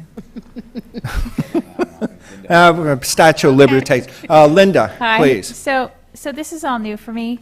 The only thing I know is that Mrs. Kress gave me a lovely tour of the facility, which I'm so glad that I actually know that part of it. What I don't understand, I think what Tony is asking too, is are you asking us for more money, or are you asking us for your blessing on what you've really raised on your own with the bricks and all of that, or is it a combination of both? It's a combination of both. Okay. So is there a dollar total that you're asking for from us? Because I Well, tried to do the math and I got confused. So if you look here, what we're saying is, if we wanted to go ahead and say it's a brand-new classroom, let's put brand-new furniture in there, a standard classroom setup would be about $94,000. And that's already budgeted in because that's what you do for every. We you know, never We don't budgeted have a money. line item for furniture. So for furniture, we would be asking if the board wants to go ahead with furniture. So what we're asking for is direction, and whether it's direction with no, not at all, yes, standard, or yes, let's look at 21st century. Once we have that direction, then we would come back with an actual agenda item with exact dollars, vendors, and for example, this furniture is through Culver Newland. They happen to have a piggyback bid out there with Hawthorne, so we would be able to piggyback on that bid. So tonight, we're asking for direction so that we can bring back specific agenda items depending on the direction that you give us. So Liddy, remind us, how do we normally, well, we've built some science rooms at PV High. We've done a lot of building since I've been on the board. Where does the expense for furniture usually come from? We've taken that out of developer fees because we tie that to growth So in general, in general. the district has paid for furniture, standard furniture, for any room of any building that we've Yes, including budgeted the into new the- TK classrooms that we've added this year, and so on. So while the furniture wasn't budgeted into the original cost, it's our normal standard practice that we provide standard furniture for classrooms that we, Are you sure? Are you sure? I don't think so. Well, during my time, I know that we've purchased the furniture that we needed out of developer fees, except we've for the needed it. two-story building at Peninsula, when I first got here, there was actually a line item for furniture, but the PTA raised additional dollars for additional electrical. I'm not, it was right when I started, so I don't remember what it was. Electrical projectors, Okay. wall projectors. But didn't a lot of the, in the 17 classroom building, the Yes. original Panther Hall, Mitzi, didn't you just take it from what was in the portables? We used the furniture that we had. Right. You know, and it's Yeah. old, new buildings and old furniture. This time, we did have a lot of Right. mobiles with furniture. And what we did is, since many of our desks are falling apart and need repaired, last summer, I directed Al and his staff, the custodians, to go through every room and to pull out the tables that were broken, and we put the best tables in. And then we have been using those tables to, sort of like Frankenstein, to use yeah. the parts. And then the ones that were just non-fixable are up at the district warehouse. so what I'm hearing is, it sounds like for most of the new construction that we've had over the last 5 or 6 years, most of the furniture has just been furniture that already existed that populated those rooms. This may be a situation where the furniture that Barbara was mentioning earlier, that probably lasted 25, 30 years, has now ended its life, and it may have been time to buy new furniture anyway. I'm not quite sure. For me, this is an important issue, twofold. One, I would like to know what kind of the standard practice was in the past, even though it may not necessarily be appropriate for this one. And then I would like to, then the question is, are we comfortable with kind of go ahead and saying, yeah, it needs furniture, this furniture's needed, it's a new building, we built it, of course we want to have furniture in the classrooms, here's the standard, and anything above the standard would then necessarily have to be a different conversation about. At PV High School, the 10-classroom building there, at that time, the costs were less, and so to equip a standard classroom, equip 10 standard classrooms was just over $100,000. And that is the amount that we allowed them to spend, but they wanted the newer furniture. Sure. So their boosters, I believe it was, paid the additional amount to get the different desks that they Sure. can move around and collaborate and form. So that's groups. important to know. I'm not so Yeah. interested in the actual number because, there's prices increase, but the fact that that was our practice, I think is important for me to think about how we move forward here. Obviously, it all comes to what we've called standard. We need enlightenment is what standard really means. When I went to CSBA a year ago in San Diego, and when I went to San Francisco this year, it seemed like half of the exhibit floor was furniture. Furniture that could move around. It was like they would have, I mentioned the other day, timed races of seventh graders setting up 30 of them, how quickly can they reconfigure, and it was like under a minute because things were on wheels and casters. Raises a problem if you have a carpet, but it looks like these floors, that's not the issue. Question I had that when Trent was talking about the picture and we actually saw a classroom. Can we go back to that? There you go.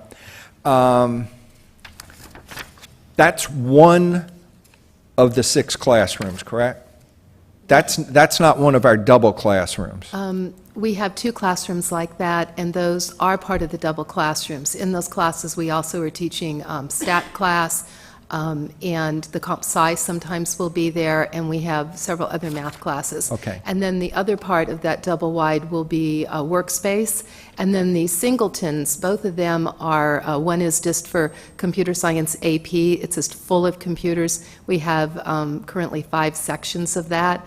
And then the other is going to be a smaller computer lab, and we actually are bringing our most remedial math students down there, and they're going to be sharing that class with the person that also does the web design. So 2 of them are very computer lab-ish, and then the other, the double wide, each have this configuration, and then the other part is work area. And is that work area, are you just going to keep it vacant? No, it's equipment. It's Gotcha. It's like a equipment. maker's It's lab. robots. Yeah. It's just everything Gotcha. you can imagine. Right, that's where our 3D printers are. And let me address Barbara's question also on the furniture quickly.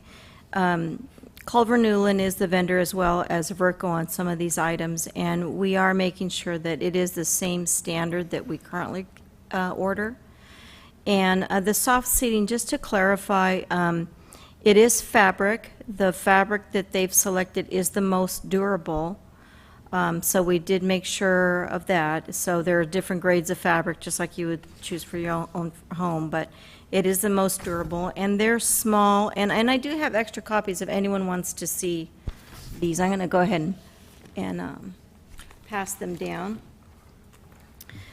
The soft seating is like small. I thought you were going to hand me fabric, and I was really bolsters I was and done. small. I would like to see the fabric swatch. It's Very cool.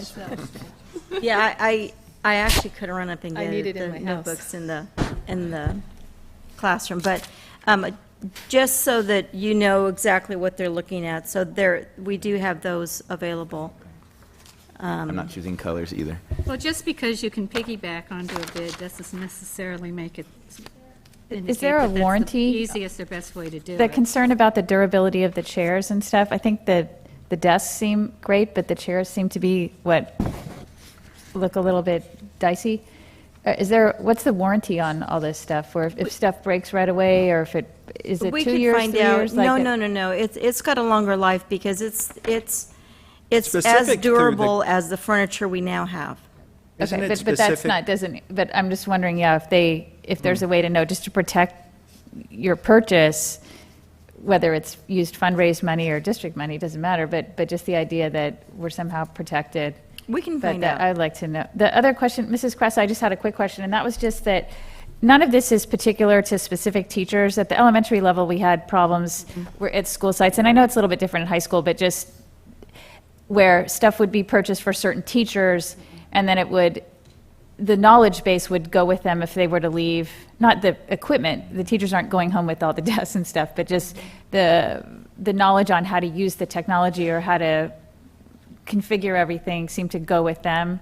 So that's something that's, It's in the hiring. It's fine. Nobody is, irreplaceable. As it's turned out, we have targeted hiring teachers that have broader background than just subjects in science And we talked in about math. that, yeah, absolutely. And I have now 3 engineers. And if awesome, one of them yeah. left, there are so many people that have an engineering Okay. background. It's just something that happened elementary, it probably doesn't happen No, at the high school. this is specific to The the high school program. level. I made sure of that. There's no, special thing for a specific teacher. Lydia, Mm-hmm. on item J4, there is not, Action. well, the recommended motion, board gives staff direction or take action as deemed appropriate. So what do you need? On the Peninsula High School project, what we would like is the board's direction on whether or not we're going to buy furniture, and if we are, would it be standard? Would it be 21st century?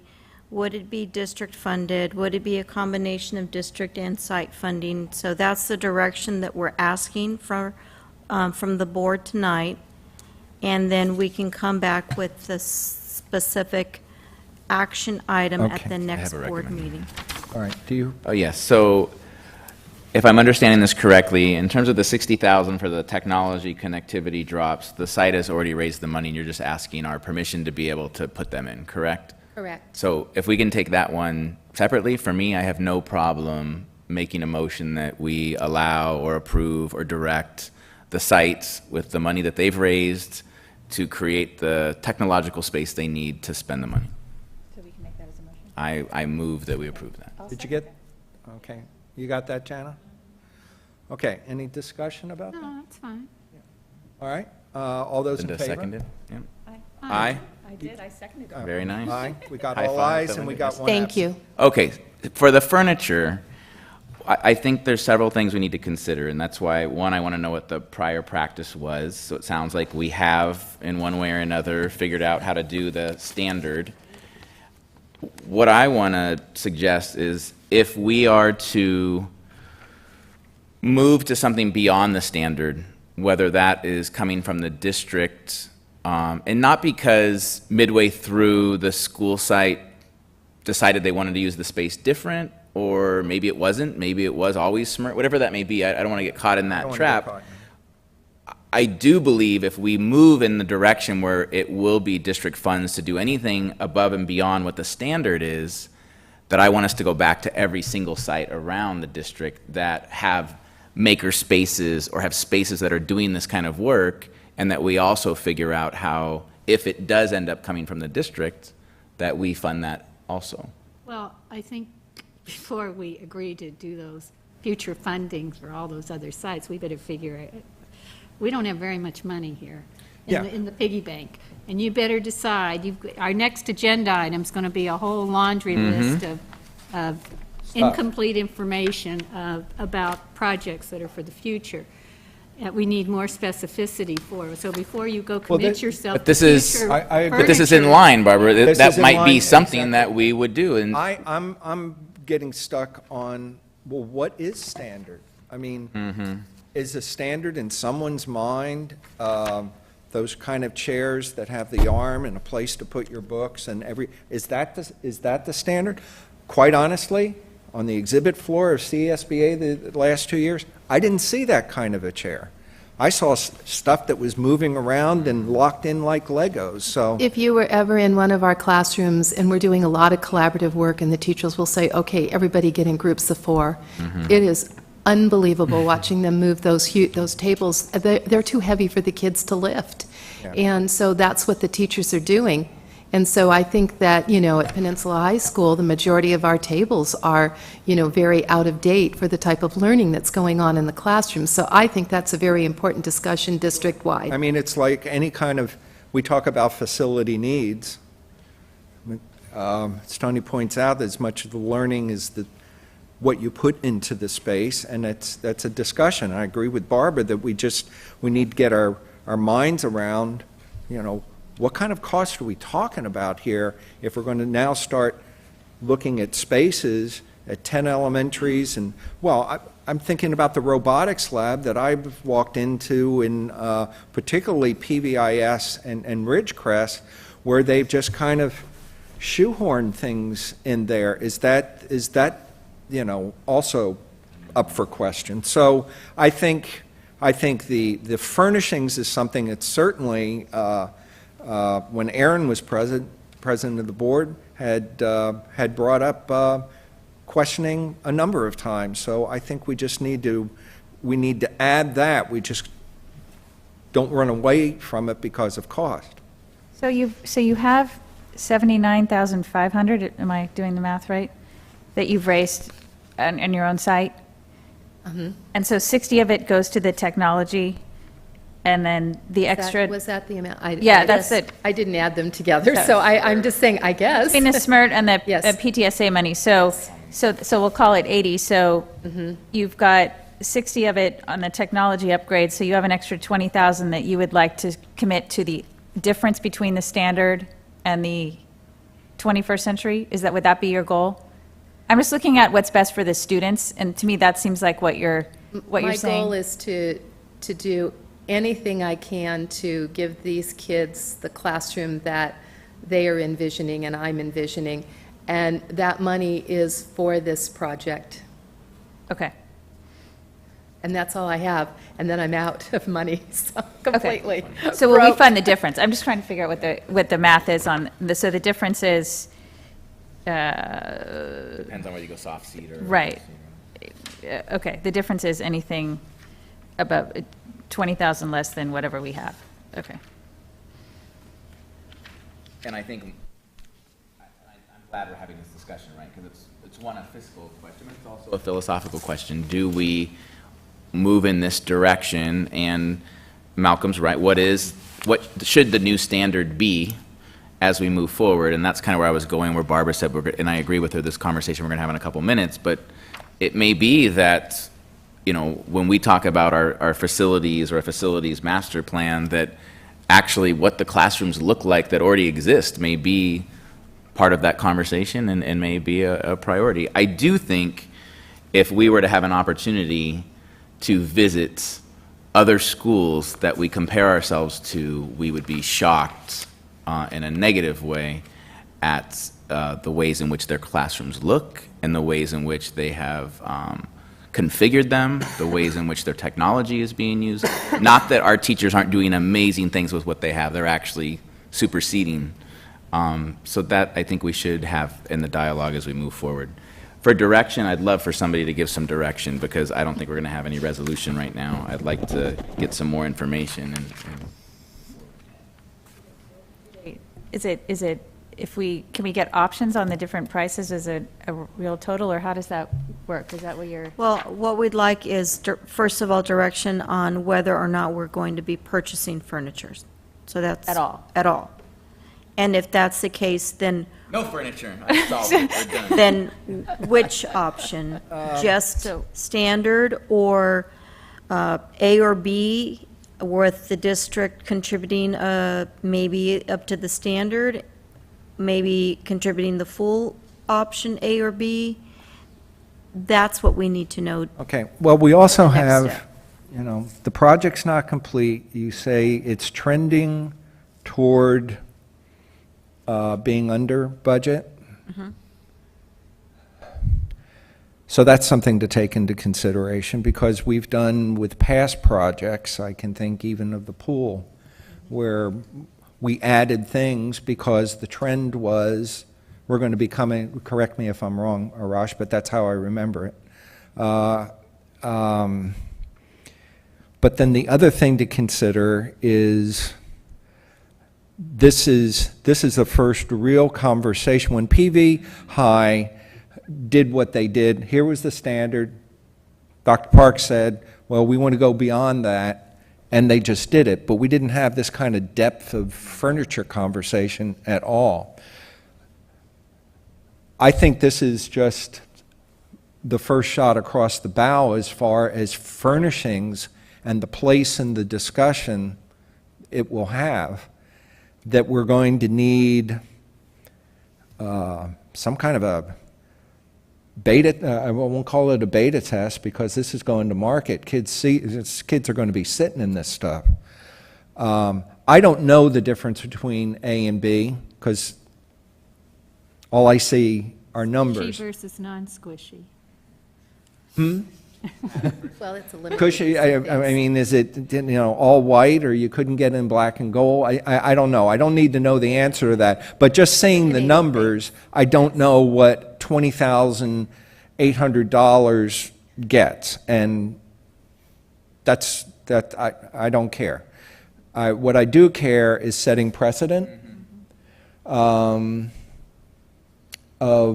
I think furnishings are going to be an issue. When I visited classrooms all around, when you got 34 kids in a 960-foot square space, and they're not sitting in rows in a desk when maybe those classrooms were built 30 years ago, 40 years ago, 50 years ago. I'm looking for a test horse to ride on this. So, any thoughts? Yeah, I have a couple thoughts. It is so hard for me to sit silent for that long. So this is great practice. I'm dying inside. A couple things. First of all, I do have some recent experience with this exact issue. And the last two major projects in my last district, I was the lead on it. The difference is we had this discussion on the front end. So we don't have a time machine, we're having it on the back end now. So I'm gonna commit to our board that in the future that'll be a front end conversation. It will alleviate some of what we're dealing with today. Exactly. Next, before I give my opinion on a couple things, I do want to commend our board. This is the real work. This is the public discussion that we should be having, and the philosophical piece of what is standard is a timely discussion. And Malcolm and I have been in a couple of these events together. He's absolutely correct. They are not selling what we would consider standard furniture on the floors anymore. I would contend that that is no longer standard. There are videos in a concept called the third teacher, and the third teacher is the environment, the furniture, and the ability to move things around. And the last project I went through, the classrooms that we constructed, and I took Dr. Culverhouse just recently on a visit to see it in use with students, looks exactly like what we're proposing here tonight. And Barbara, just to make you laugh, the standard that we used is I had to be able to sit on it and jump up and down. You'd be a good example. So- We need some of those so chairs that's- here. And let, Yeah. That's our stress test. Now, next, Barbara, along those lines, when we come back to continue this conversation, I'm going to ask Lydia to have samples here in the boardroom during the conversation. We can get up and move it around and sit in it. I think that's really important. But I think all we need for tonight is a kind of a thumbs up or a thumbs down about, is the district going to contribute for furniture, period? I mean, because that's a big gap. That gap is between 0 and 94,000. That's a hard one for staff to go back and do more work on, not knowing that variable. Beyond that, I don't think we need direction on Option A or typical B. standard A or B. We have not provided the samples and those things that you'd want to see and weigh in. We can bring that back in 2 weeks and we're fine. But I do think that first point, we do need some direction. you know, I would like to have that conversation with the next agenda item, which is all the future needs of the district. Because really, if we commit to furniture, well, the question's going to be, is it just for Peninsula and that will be it? Or are we going to commit to furniture for all the other schools? Well, we It's kind of did like- commit it's to kind of- PV High. It's kind of like the fencing Yeah, right. issue. right, Were you right. here when we did fencing and spent Well- 45 minutes discussing the miles and miles of fencing in the school district Right. and how and what? And, I mean, it was going to be millions of dollars, and we decided we couldn't do all the fencing if we wanted to do other things. And that's my, at this point, that's my question. Do we want to put the new furniture that you wish to have in the brand-new sparkling building, and it'll be beautiful, and it'll be functional, and it'll be great? Or are there other things with our limited amount of money that we're going to be talking about in the next agenda item? Barbara, couldn't I argue that actually the 94,000 are not future plans? It's our prior precedent, and actually, I could say that I Won't be believe anything in the classroom. that at the very least, Where's the old furniture? Most of it is, well, it's in classes because our enrollment has actually gone up. But also, as I said, we pulled out all the ones that were falling apart and unsafe. They were collapsing in them, very old, and they're all up at the warehouse, and there's not much up there, and it's a mess. I would also recommend that if the board chooses to go ahead with the furniture, that we do use the developer fees, because we do have some enrollment at Peninsula High. So we could tie it to enrollment growth rather than take it from the unused portion of this project or any of the other funds that would be available in Fund 40 for future projects that has more flexibility. Is this something where, like, when you buy a used car or a mattress or something, that you can negotiate the price, or the price is Like, you're buying a. Not on a piggybackable bid. What a piggyback. It's set, you know Yeah. that that's set. What that means is somebody, in this case Hawthorne, has already done all that They've negotiated, negotiating. and you're just going with them. And Okay, I so understand there's- that, okay. Yeah, That so we makes can sense. piggyback on their You negotiations. can't grind them for like extra warranty years or. No. You cheaper, could if you better went deal. out to bid on your own. On your Okay, own. Yes. but If you're you never, you're not gonna get piggyback, it. you're locked into what someone Okay. else has done to meet their needs. Their needs may not be the same as our needs, you know? That's why you have to look at the piggyback. And But you may have just negotiated a great deal on that car, and I saw it happen, and I say, I want her deal. I liked what she got. I want Right, the same okay, thing. Okay, that makes sense. Okay. Tony? Yes, let me finish my statement from before. So, I think we could argue that the 94,000, or whatever standard is, even though that is definitely a conversation that needs to happen on what the future is, so that might be the next agenda item, that our prior precedent is that we have at the very least said, we will, or have, purchased funds, regardless of where it came from, for new buildings that we've done recently. So I would be comfortable saying that at the very least, right now, I think that the 94,308 for 6 standard classrooms is appropriate, with no commitment based on what Barbara mentioned about our further conversations for the future about whether you go to A or B. And that at least allows us to move forward somewhat for 2 weeks. That's where I stand on this. Right.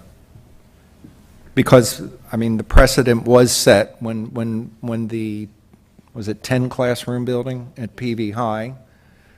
You said, here's the standard, and then the site went above that. Again, what the standard is needs to be discussed, because, But this isn't a future, this is here right now. The Yeah. building's there, it's gonna be- What's the backwards mapping? When would we need to have this in order to have? We're looking at the classes opening in the fall, correct? Correct me if I'm wrong. Yes. Well, we're going to start moving in as soon as we can. It's going to take a long time to move everything Yeah, in. there's about a 6 to 8 week lead time on the furniture order. really, Yes. when's the, aren't we at a Anticipated- punch list? Yeah, we're at Initial punch stage list. right now, well, 2 or 3 weeks away from getting it signed off. Okay, so there's, you know, We were hoping to use some kid power as also a learning experience as we start moving things in and doing the configurations and yeah. setting up. We thought it would be a Okay. great experience. Right. I agree with Tony, at the very least, whatever standard is, we have precedent to do that, and, yeah, Everything else up for discussion, we discuss when we get the actual agenda item on? Is that how it works? Okay. Okay. yeah. Up to 94,308 with no commitment for anything else pending further conversation in the near future. Okay. Is that a So I'll motion? bring back Well, an action item at the next sure we have agenda. alignment. I want to make sure whether we can take a motion or we want direction. Either way, I mean, I'm only one for it.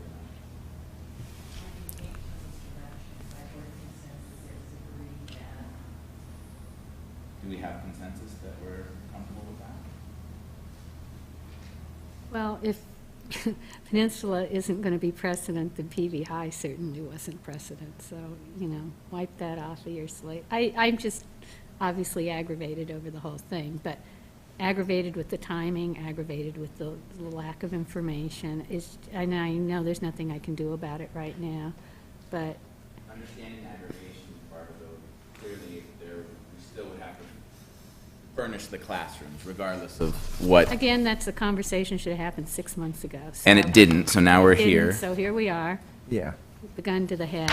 Are you comfortable with the consensus that we agree to the 94, but nothing more until further conversation? I'll have to think about it. Okay, so then it's not by consensus, but we gave direction. Do you want me to make a motion? Would that help? Okay. Okay, I move that we approve $94,308 for 6 standard classrooms of furniture at Peninsula High School, pending further conversation on how and if we might or they might fund more. You can clean that up, right, Jan? Okay. Do I have a second? I will second that. Okay. Further discussion? No, No? Okay. All those in favor? Aye. Opposed? and I'm just going to say no, because none of this is rocket science, and again, there's no excuse for. And we have one absent. Did you get that, Jana? Yes. All right. Okay. Now, where are we going? We are moving on. Mitzi, thank you. Thank you all. Okay, so the next several slides. Hold it. Yes. Wait a minute. Speaker. Oh, poor thing. We're still on J4. Still on the same item. We're supposed to, yeah. We're still on J4? Yes, we are. Yeah, No, it's you're the right. same item. Wait a minute. Wait a minute. We are mid-item right now. We're in We are on the same- mid-item. Same item, And I have a card on J4. but it needs to be the front of the Are you end. talking about Peninsula Furniture, or? I am. Okay. Well, we have Desiree Myers talking about furniture. Thank you. And I appreciate the due diligence of the extent of the conversations you guys had. The money does mean a lot, and setting precedent, the discussion was very good. What I want to bring up is one of the classrooms, I think it was great to have the collaboration for robotics, but when it comes to collaboration for math and spending a bunch of furniture on collaboration for math, I don't know it's well suited for collaboration. Here's some examples of things that are happening at PV High that my daughter has experienced.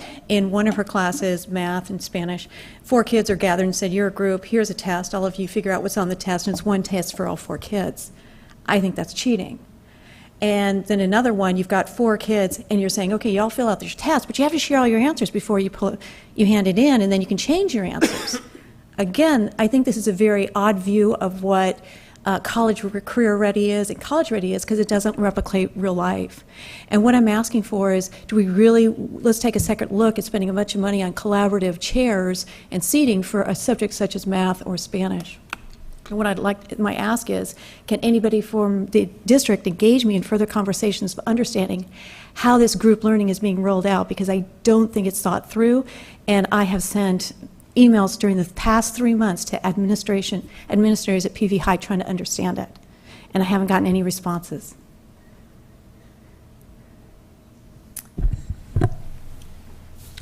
Okay. Would you like me to respond?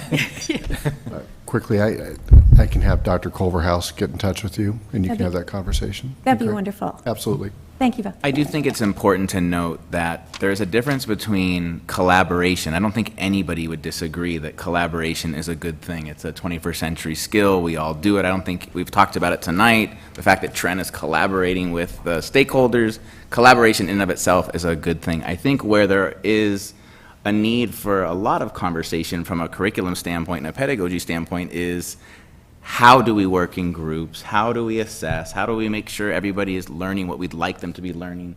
And are we properly assessing that? I think that's a very legitimate conversation. It's coming out a lot of the Common Core conversation. But I want to make sure that we're not being extreme in any line. We don't want furniture that's going to break and it's just expensive because it looks fancy. We want it to actually be very functional and to get us to the learning objective that we have. We also, of course, we want students working in groups, and we want them learning how to interact, and that is very similar to what goes on in the real world, quote unquote. Yes, there are also times when, as intellectuals and as workers and as people, we also are working by ourselves, and we have to come up with solutions. So I think it's important that in this discussion, it's a very legitimate one to have, but that we don't kind of convolute the topics. Thank you, Mitzi. Okay, Lydia? Okay, the following slides that I'm going to go through are a result of the amount of work orders that Louis receives on a daily basis, our conversations with the school sites, asking them what they would like to see at their school site, and then just infrastructure needs that Louis is aware of, that the school sites are not aware of, items that were on previous master facilities plans, and then talking to Don, and in the short time he's been here, what he has seen and what he would like to see in the future. This is not an all-inclusive list. This is just to begin conversation. So we're going to go through it quickly. quickly, Louis, Arash, please jump in at any moment, just to give you our reasons why we've identified these things, but also when we finish talking about them, what we feel our next steps should be, not that we want you to take action on these items here, okay? So what we are considering short-term are based on items that we are either currently working on, continuing to work on, or we feel might be some of the biggest safety hazards. So we've talked before about seismic mitigation program. Again, we are at a point where we, in order to move forward with the program and get design work, we would have to spend money to pay the architect to do the design work, file the application, get in line for funding that may or may never happen. Roofing is ongoing. We already had the roofing survey done. We've identified the needs. We know we can't do it all at once, and we are using deferred maintenance each summer to do roofing projects. For this coming summer, we've identified up to about $900,000. $750 that we'll be doing this summer. So it's ongoing. Asphalt concrete replacement, again, each year we've chipped away at a little bit at this a little bit, but as soon as you repair some cracks in the asphalt, you're going to get new ones. This is ongoing. One of the biggest areas that we're finding and we have concern with is the playground equipment and the flooring. The surfacing is failing. We had an estimate for Vista Grande and for Mira Catalina. And for Vista Grande alone, it was over $100,000 to replace the flooring. It's a big cost item. Glue lamp replacements, we're currently in the design phase to correct that problem there at PV High, that's at DSA. What is the, again, remind me, and actually for everyone else in the audience who doesn't have a clue what a glue lamp replacement means. It's the lunch shelter, the what? The lunch shelter at PV High School, where the kids eat. Yes. It's all failing. The arch glue lamps are the beams that you see. Uh-huh. They're completely failing and rotting at the connections, and we need to replace. So the wood's rotting, Yes. correct? Okay, so why do we call it a glue lamp? It's a fabricated beam. It's just a technical expression.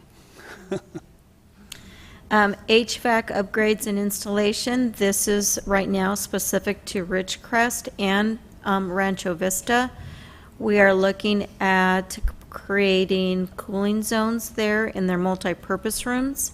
This is to address the issues during the excessive heat days. There's waterproofing issues on the brick walls. Yeah, 4 sites. 4 sites where that has to be reapplied. The energy audit is ongoing, and once these projects are identified, we would actually apply for the funding through Prop 39, so that would be a different stream of funding. And then our phone systems. Over 16 of our sites have phone systems that are over 18 years old. We do use Black Box to come out and do work on the systems, and what we're learning is there's becoming a shortage on replacement parts. So there is a concern that we could have an issue with phone systems. So that's what we've identified as more short-term that we need to look at. However, in the long run, we could be completely wrong and find things that are on the long term that are probably more important. These are not in any order at all.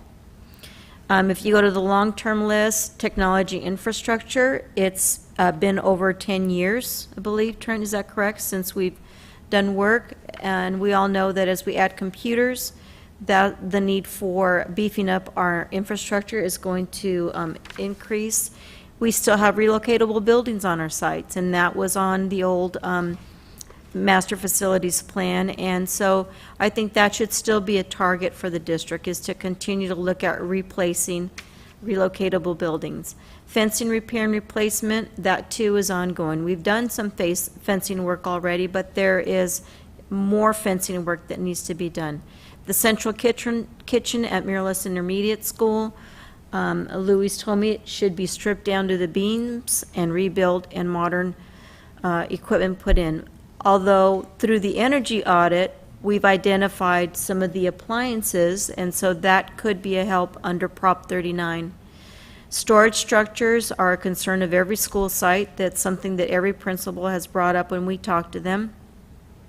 Security systems. We're bringing a lot of technology into our campuses now, and we need to take a look at our security systems, both how we're securing the campus physically as well as the electronic devices that are there in our campuses, looking at cameras, door hardware, uniform systems, alarm systems.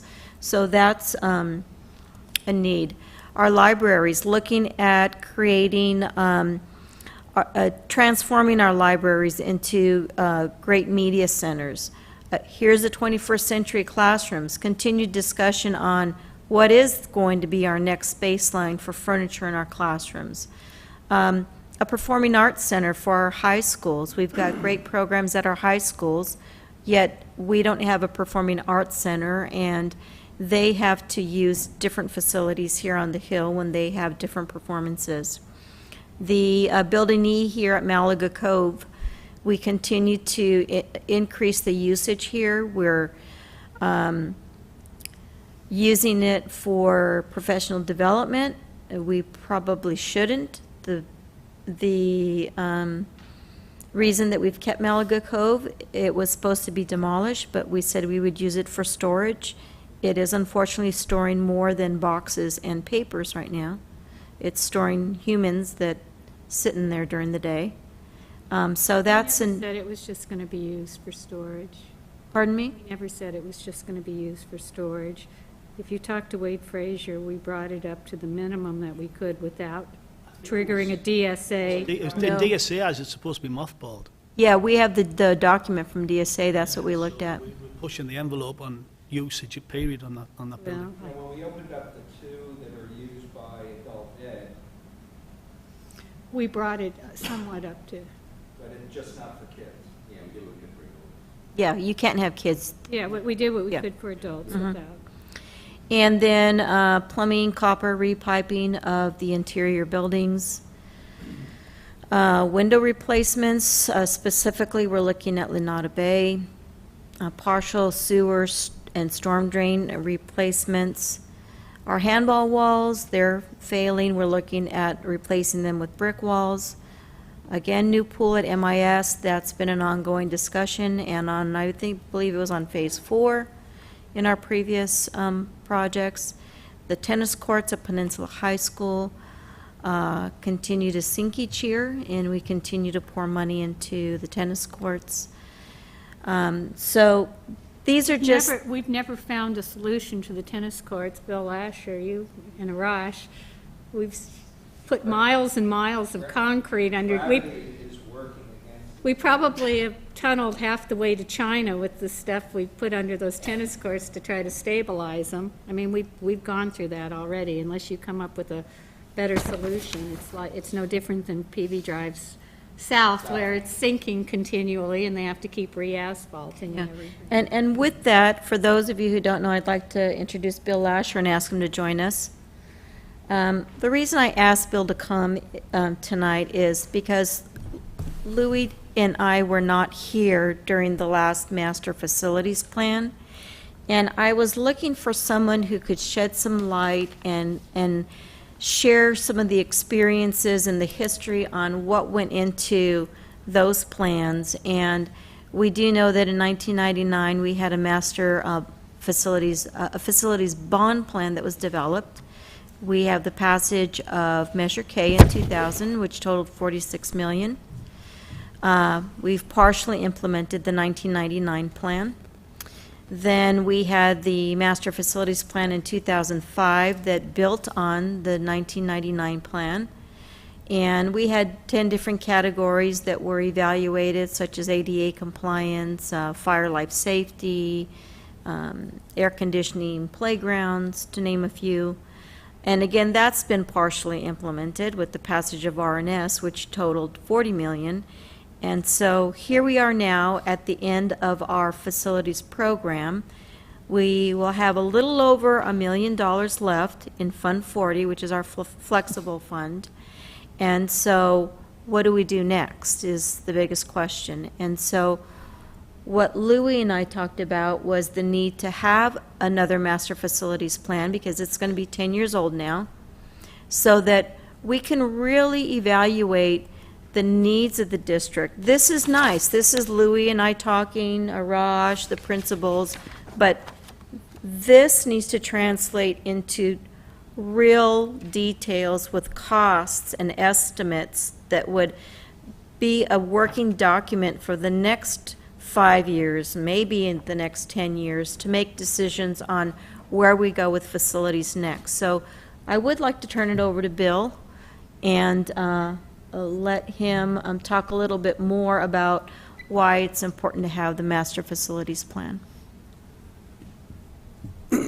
Excuse me. Thank you. My name is Bill Lasher. I know most of you here, and I'm glad glad to be able to come back and visit and share something I think is important. As you know, I lived here for many years, and I was involved in the last 2 construction programs, and it's been 15 years since, almost 15 years since the first one, and almost 10 years since the second one.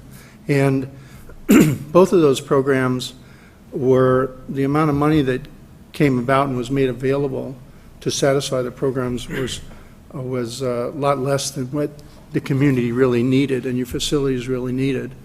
And we did the best we could. We took that $46 million and we actually leveraged it and matched it and twisted it and interested it and this and that, and we got an $80 million program out of $46 million, which was quite an achievement. And then with the Measure RS money, I think we even leveraged some of that, but then the state ran out of money, so the matching money hasn't been coming the way we had hoped it would. But one of the things that I think is very important is that on those 2 previous programs, we were doing much like what you talked about the furniture. You're trying to solve a problem at the end that should have been solved at the beginning.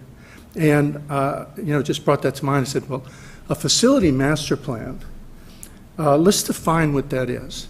A facility master plan normally has 4 major components. It has a component that is made up of what your condition, the condition of your existing facilities is, and what it's going to take to maintain those facilities as they're intended, for their intended use over the next 10 years on an annual basis. That means a group of architects and engineers goes into each one of the facilities, looks at the roof and says, this has about 6 years of life left in it, and at the end of that 6 years it's going to cost $200,000 to replace. So you come up with, you do that at each facility, and you come up with a curve that advises the board how much they should reserve for paving, roofing, interiors, HVAC systems, so that every year you know that amount. It's not just a guesstimate, but it's based upon good estimates and a timeline of when what the remaining life of that particular system or finish is. The second component is the program improvements. You hear a lot about 21st century schools and the way they can increase or enhance academic performance. Well, your facilities are boxes, and you can start out with the furniture, you can add technology, but there are other things you should be doing as well. Daylighting, access to outdoor teaching areas, even some of your campuses, energy projects that are that can demonstrate the importance of energy conservation. These are all part of 21st century learning.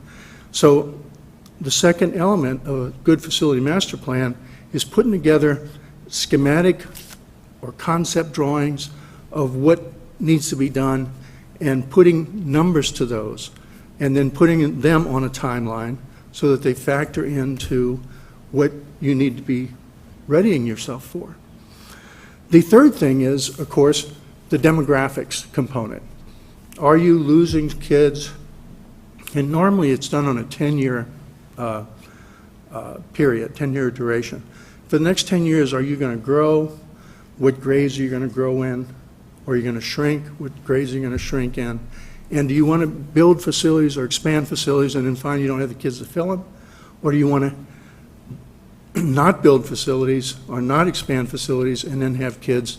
So you have demographic studies done. And I don't think that the district has done a good demographic study in the last 10 years. So it may be time to at least look at that. And then the fourth component is safety and security surveys. You know the kind of world we live in right now, and you know there are certain things that we should be doing in our schools, like controlled entries, fencing.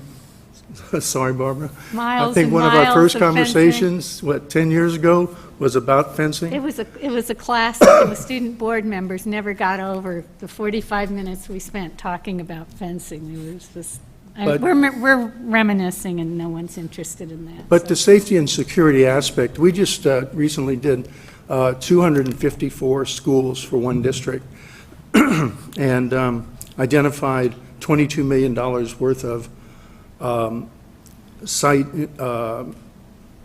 improvements, controlled vestibule improvements, site and security type of things and hardware things that you need to do to keep your classroom safe. So those are the four elements of a good facility master plan. You can enhance those elements by having a good fund manager, like when we did the previous work for the district. We had Bruce Hancock, who used to be the director of OPSC. He's now a funding consultant. He helped us leverage those funds and turn $20 million into $40 million. But having that type of person involved on the team so that they can look at the projects and say, okay, this one's good for SB 39, or this one's good for SB 40, these kinds of things. And really, and they have the hand on the pulse of what's going on at the Capitol. So I guess the reason I'm here is to just suggest that a good overall facility master plan can really help you make informed decisions. And I would like to answer any questions you have about that process. At what point, was Vanner involved in 1999 or It after? came on in what? You were there January 2001, correct? About that, yes. Right. I can't So in the remember. preparation of the master plan that led up the facilities plan of 1999, Banner wasn't part of that because, unless you were helping Dennis Welsh behind the scenes, Well, which you Dennis might have been Welsh- because you were living in the community. I was living in the community, and I was kind of working with Dennis a little bit on the side, but he had had HMC, the architects, Wade Frazier, Wade Frazier, walk through each campus and kind of identify where things were needed attention, and then that was called a modernization program. And I think the $47 million was actually defined as the modernization program. Well, the needs that Dennis Welsh came up with, I guess with Wade Frazier's help, were in excess of $120 million, but we did not go out to the community for a bond for $120 million. We went out for 46 because we weren't sure we were going to, get that, right? get that. And so we had to prioritize. And after we passed the bond, I remember, Bill, you were instrumental in helping us prioritize the categories into which all the needs would fall, and then we prioritized the needs, and then we had cost estimates along the way, and that's, you need those cost estimates to get you anywhere, you know. And the cost estimates have a time associated with them, because escalation being what it is, it can eat you alive on a long program. Right. So, yes, I think it was about 120 million. Yeah, but we didn't, but I mean, the list that Louis and Lydia have come up with is basically kind of an outline but it's not the specifics, by a long shot. And you need to, and the furniture comes into all this. You start prioritizing which is more important, having boilers that work at the school or having new 21st century furniture, Sounds like a good discussion. Is the plumbing that needs to be done, the plumbing that we didn't get to in the past, but it's still there and it's gotten worse? Is the electrical that you've got listed on here, the things we couldn't get to 10 and 15 years ago, but is now critical because it's falling apart, or it's not safe, so there's really a lot of thought that goes into this. Right. So clearly, we're overdue for a facilities master plan. Can you talk to me a little bit about I know it's never finished, and I'm not talking about on the back end of actually implementing the changes. I'm just talking about building the plan. Right. About how long does that take, what's involved, and clearly we need to do it. So I'd like to hear. The four elements that I mentioned to you, and then there's a funding element, there's educational specifications, and then there's design guidelines. Educational specs would address the classroom, the envelope, and these kinds of things. The design guidelines would maybe address some of the furniture. What kind of furniture do we really want to put? So it'd be very, involve a lot of things you talked about tonight, and you'll be talking about for many, many, many meetings to come. It takes about 4 to 5 months to do. There's a lot of public meetings involved, and probably a meeting at each school, and then there's some workshops with the board, of course. So it's very community and public intensive, but it's not an effort to go out there and grab wishes. It's really everything that is put into it is a product of the vision or a real need of the district. So part of that community engagement is part of the needs assessment to not only, you don't need the community necessarily to do an assessment of the structures of the buildings, but to actually figure out where the community is at and where the teachers and the staff and the learning we want to take place. Well, and also to keep them informed. Sure. And they need to know what's going on in the development of this plan. Your vision or your goals are similar. You get input from your community. We're doing the same thing when we talk about facility planning. What type of individual or individuals runs the show? You have a program manager that would run the show. I would probably work closely with an architect. Probably I would want to be involved in it. I've been a member of CEFP for some time, Council of Educational Facility Planning International. Would have an educational facility planner, would have a funding person, Bruce Hancock perhaps, would put together a team, or it would be a team of professionals, including architects, engineers, estimators, program planners, and educational professionals. Yeah, I think maybe speaking, at least just for myself, I don't know who else, there's a certain, I'm taken to that old saying of, how do I know what I want when I don't know what there is? So there's an enlightenment phase. I wandered around 2 exhibit floors at 2 different CSBAs, but that does not an education make on what 21st century learning space and weighing these, the buckets that you had created before of health and safety and so on and so forth. Is that a model we want to replicate at this point on? Those sorts of basic questions that we would need to be educated about. Well, that's what I was talking about. The things we did before, where we had in the first bond, we had the 7 priorities. The first 5 priorities were essential items. They were access, they were fire life safety, HVAC, roofing, building envelope, hazmat removal, And then the last two were program enhancements, and we really didn't get that far. We got through the first part, which was the condition assessment, the really bringing the schools up to where they function as they were intended. The program enhancements, we touched a little bit of that with the additional money we got, and we touched a little bit of it in Measure RNS. But you really didn't get through it because there were distractions with the development of PVIS into the Palos Verdes High School, which kind of came in after we had determined the priorities. And also there was the Dapple Gray and Ridgecrest, right? Yeah, Yeah. Dapple Gray, Ridgecrest. Yes, and- there were some distractions from that, but that's okay. The thing is, the important thing is you start out with a plan. I'd like to suggest that we direct Arash first in-house to kind of give us a more elaborate overview of what we were and were not able to accomplish and the costs.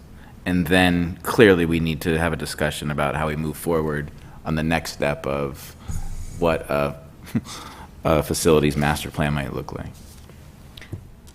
I just want to get some clarification. So Arash's contract has come to an end, so would you like me to bring back What he thinks would, what he thinks? this work would involve. Okay, so, If he's willing to do it.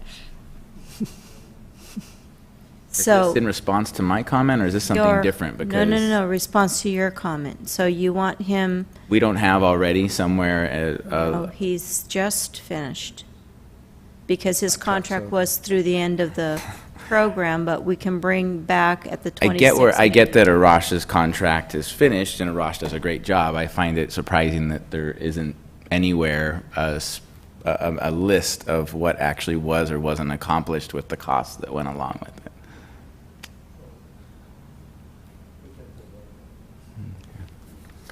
Okay, so anyhow, go ahead, Lydia, I'm sorry. No, that was it, just want to bring that up. And then, okay, so Arash, you're gonna, I guess what I think Tony's asking for, and you've been working on this program since the beginning too, weren't you there at the beginning? Well, almost at the beginning. Bill was there a little bit before you. But a sense of looking at that first master plan and then the second master plan and how far we got with each and what still remains to be done on both of them. And there should be historical documents in the business office that could help you with that. And if they can't find it, Jana probably could find a bunch of them with, or you may have them. You may have them. We can put it together. And so those things, and then get this, I mean, this Yeah, it needs to This thing be needs- blown up. blown up and expanded and in many ways. entendre right there. Well, You know, but that's kind of what we need. And then Bill, it's at 50,000 feet. you know, I think we need a facilities master plan. But first, we need to know what we've accomplished and what hasn't been done as a beginning point. And then, I think from there, that's where you can start your new facility plans. These are the things we didn't accomplish. They were important because this is a simplified version. You'll do a much better version of it. And then these are the things that we see today, and this is how the world has changed. And I think some of our schools still need to be brought up to the 20th century. For instance, just Title IX, boys and girls gyms. You know, we've got schools with one gym. I'm not even, Miralest has one gym. Does Ridgecrest have a gym? Nope. Nope. No gyms. And, no gyms at the PVIS. intermediate school. I mean, this is kind of like basic. You should have boys and girls gyms, you know. I mean, when you go down to Orange County and you see these things exist, you want to cry because we don't have that here. And our kids We have the deserve great it. outdoors. Yeah, we do. So, I mean, that's the pat answer you get so from the Arash, you're old-timers. kind of the first step, I guess, is how I, Actually, if you go back to, if you remember, we started with these colorful charts to show the list of the projects based on the priorities. Mhm. And then at the end, we put some of the fencing projects, tripping hazard projects as last priority items, and then as we updated these over the years, those fell off the list, and it shows the current status of the ongoing projects. So we'll go back to probably a couple of years back, which shows a complete list of all the projects that we were planning Okay. to do. Mhm. And then shows the completion.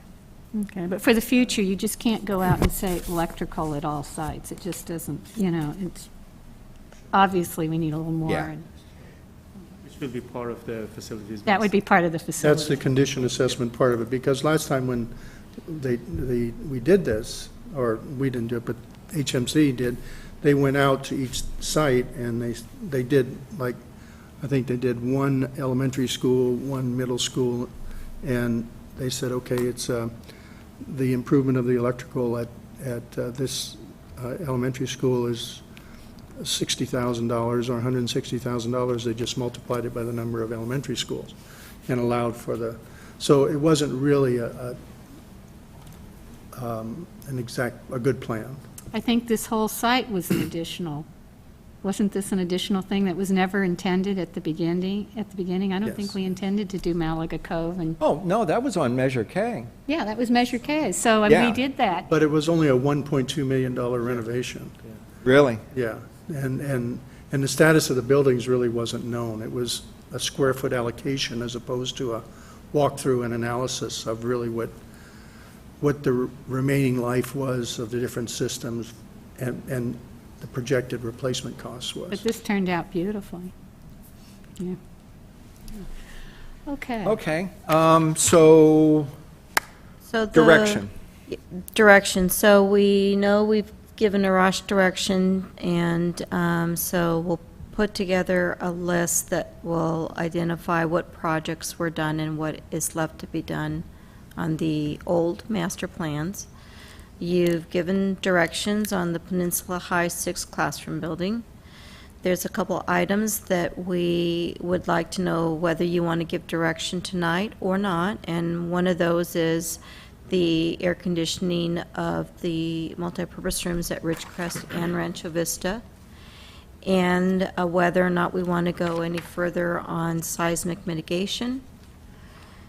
And those are the only other two items that we were looking for direction on tonight.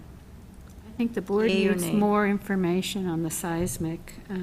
Is there anywhere, because, sorry, this is all new for me, is there anywhere that says the cost of these things, and if they're in a budget somewhere that we can easily pay for? For Because that's the part I don't Yeah, have the for the history air on. conditioning for the multipurpose room for the two schools, we're looking at, hang on, Rancho Vista's 29,000, Ridgecrest is 34, 34,000. okay. And for the seismic mitigation, you have to spend the money, which we don't know the exact amount, but you have to spend the money for the design work in order to know what the total cost of the project is. But the projected cost is Right, so what we could do is we could ask Wade what the cost would be to do the design work. We already have that. You have that? It was $80,000, and that $80,000? wasn't for design. That was for analysis and a recommendation for mitigation and repair measures. Then the design design. guys, another element of that, which will be the third portion of it, or the third part. So, So I want some clarification. So these things are listed here. They weren't anywhere in the exhibits before tonight, correct? Or did I miss them? they were in earlier slides. Not in the slides. I mean, this, in terms of, On the agenda, there's not an exhibit about costs No. or anything like that. Could we put this on to the 26th? Would that be as actual exhibited, action-oriented? items, absolutely. Yeah. I would say item number, the AC, the seismic, and I would even say the facilities plan. What's the next steps? Okay. I don't know whether this compilation that we're going to get of what didn't get done can be ready by the 26th? Is that just, Jana, a matter of going back and, That's a rush. or We can do a it. rush? Yeah, we can put it together. Yeah. Start Yeah. anything, but regardless, we clearly need a master's facilities plan. I think we can give you the information as to what was accomplished by each of the previous efforts and what was left on the table. Right, it's And mainly, then- Bill, the left on the table, because, we kind of know what's been accomplished. Okay. Actually, there's a summary in tonight's that goes all the way back for R&S. And then we can also give you a summary of the approach and the deliverables that would be expected in a facilities master plan. Right. That would be great. If we could, if that's Can I just doable by ask the 26th? A quick question on the Ridgecrest and Rancho Vista. The classrooms already have air conditioning, Dr. Hahn? They don't. So this is a priority. You'd rather have it in the NPR than go through the classrooms? You'd rather have it in the classroom. So why are we only doing the NPR? Wait a minute. Hold on. Can I ask? Louis. Let me answer that question. Okay. The reason we're looking at the NPR is because we're looking at creating a cooling zone. The entire campus is not air conditioned. Okay, so we can't afford to do that? No. So we can afford to just do the NPR? We don't know if we. Okay. So we've gotten a quote on creating a cooling zone, which would be in the 2 NPRs at the 2 schools. Okay. If the board wanted to know what it would cost to air condition the full site, then what do we need to do that, Louis? I would have to get consultants in, because it's such a large scope of work, and you need an engineer, electrical engineer, Okay.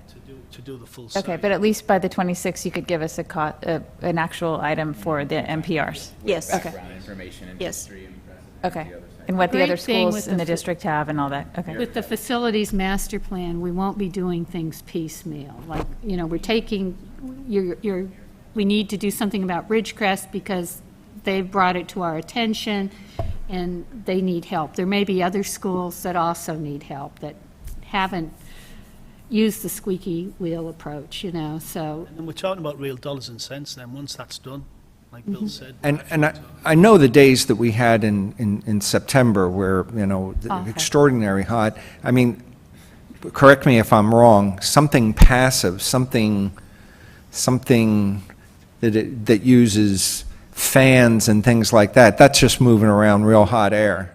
We looked at them options. Fans, ceiling fans in a classroom just wasn't going to work. Gets to 92 degrees, it's like a hairdryer. Yeah. Fans are above the kids when the kids are working. Yeah. It just wasn't a practical thing. We're looking at wall coverings right now, or awnings as well, as well as the air conditioner for the NPR. So we're just trying to think out the box. I'm looking at insulations, special gel-filled insulations that takes the heat, and then on a night it disperses the heat. So I'm just looking at options that will give us some breathing room before we do a master facilities plan to see how much we need to do to put air conditioning in every classroom.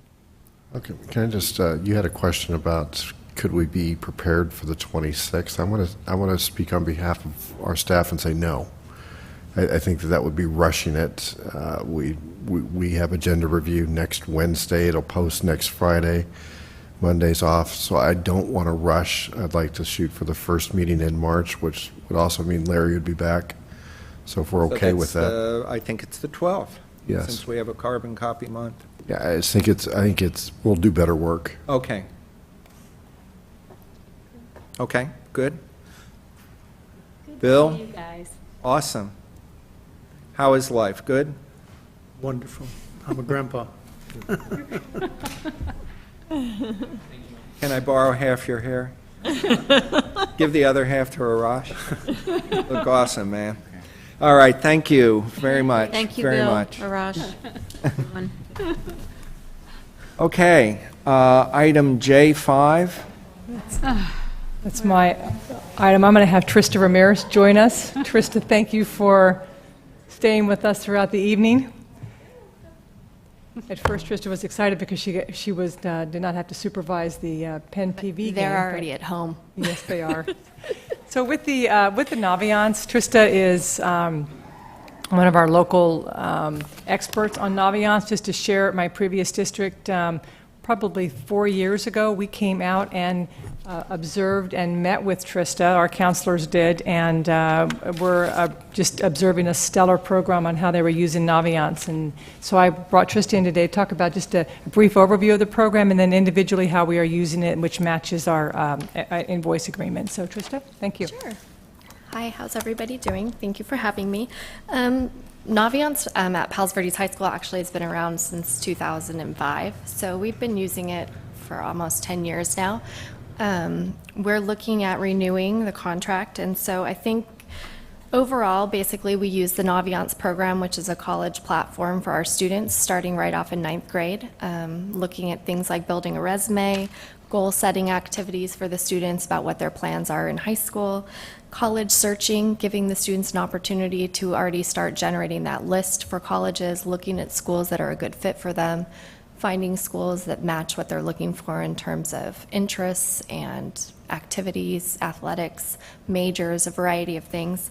And it really actually allows the students to link directly to that college's website, do some searches there, and just gives the student one platform with which they can do their college searching. In terms of the other parts of the product that go along with it, we have been using eDocs at Palos Verdes High School now for about 4 years. It's an electronic service that we use to be able to deliver all of our documents to colleges. It really has saved time for our counselors and our teachers in terms of being able to quickly send out all of their secondary school report, teacher reports, letters of recommendations, transcripts. It also gives us an opportunity to make sure that we've sent everything where it needs to go. We actually know when a college has downloaded those documents, as opposed to in the past when we mailed things off, having to wait for them to sort through all of those things. So it's just a nice tracking system for the student and for the counseling office, and really has expedited our process. And then Achieve Works is the other piece. We do the Do What You Are program with our sophomores, both at PV High School and Peninsula High School. And it's an opportunity for our students to really be able to look at what their interests are, what their likes and dislikes are, and how that relates to potential careers. Then looking at those careers, how they relate to possible majors, and then relating those majors back to colleges. So when we're talking to our kids about college fit, we're looking at it from a lot of different angles, and Do What You Are gives us that opportunity with the kids to find one other way for them to be able to search for colleges. So, you know, Naviance has really just been a phenomenal program in both high schools. I would say the work that it's allowed the counselors to do with the students and the families has just been tremendous, and I know when I was a counselor I found it invaluable, so that's it. Just to also point on that, this is the first year the Rancho Del Mar would piggyback onto Penn High, so this year we negotiated as part of that fee is that they have their own agreement now.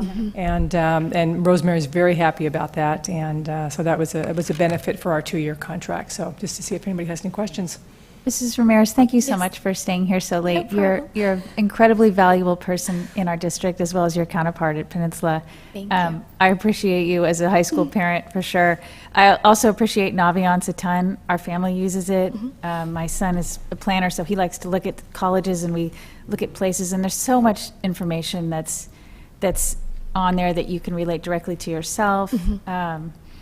It's a fantastic program that kids can, and I think you're doing a great job of starting the kids younger on it, which is another great part of it, because they really get all 4 years of using it. And then the stuff that gets their college applications done on time, that's a no-brainer to everybody. Yeah, it's fantastic, so thank you. Oh, you're welcome. Do we have 100% participation to your knowledge? In terms of the use? Yeah. Well, for things like Do What You Are, it's a guidance lessons that's actually delivered directly to the students as sophomores in their English class. So unless a student was absent from school for whatever reason, they would all be completing that.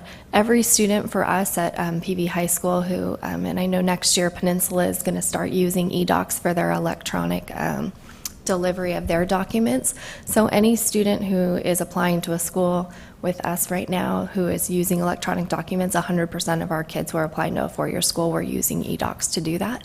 So we also do, all of our teachers are using that as well. What was that last thing? All of our teachers are also using eDocs as well through Naviance. So I have I would say any student who's utilizing the program for college purposes would be 100% of our kids. Okay. In that way. And Trent, is it a contract? Is it a subscription? We got into this discussion last time. So for the studio audience, what is this? It is a contract with them. It's it's an agreement. It's a 2-year agreement. There are terms and agreements and a privacy statement with that. We are looking at providing options for families that do not want to participate to notify us, and we can flag their students. So if a family has concerns, because there is information that we are putting into the system for colleges in order for there's not really a way around it for us to provide information to The students making University of Wisconsin aware that they are interested in them. So there's no way around us. Or name that school, so. There's no way around it for us to provide some personally identifiable information in those systems, because that's the purpose of the program, so that the colleges can do that. But considering some of the comments I'm sure you heard earlier about some of our parents who are especially concerned about third parties and privacy, if under the terms of Naviance agreement on Exhibit B, sections 5 through 8.3 are exactly what they don't want to hear in terms of how the data can be shared and who can use it, but yet it's also kind of the industry standard right now. And if 100% of the students that are applying to college are using it, and if teachers are now going to use the eDoc function in it, and clearly we're going to have parents that are going to want to know, I don't agree with sections 5 through 8.3, and I want to opt out. It sounds like at the sites and at the district level, we need to have some conversations about, so what does that look like when a parent says, even for Naviance, which for all intents and purposes is, the cost benefit is a college education, but at the risk of sections 5 through 8.3.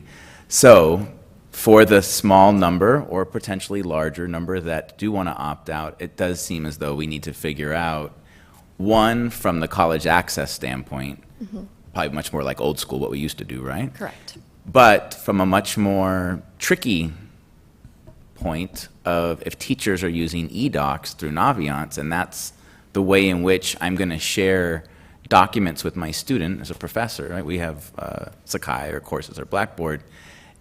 Now what do we do? Do you want me to clarify that? And I'm not actually expecting you to have the answer, but you can respond. I can. eDocs is actually what the teachers are using to deliver their letters of recommendation.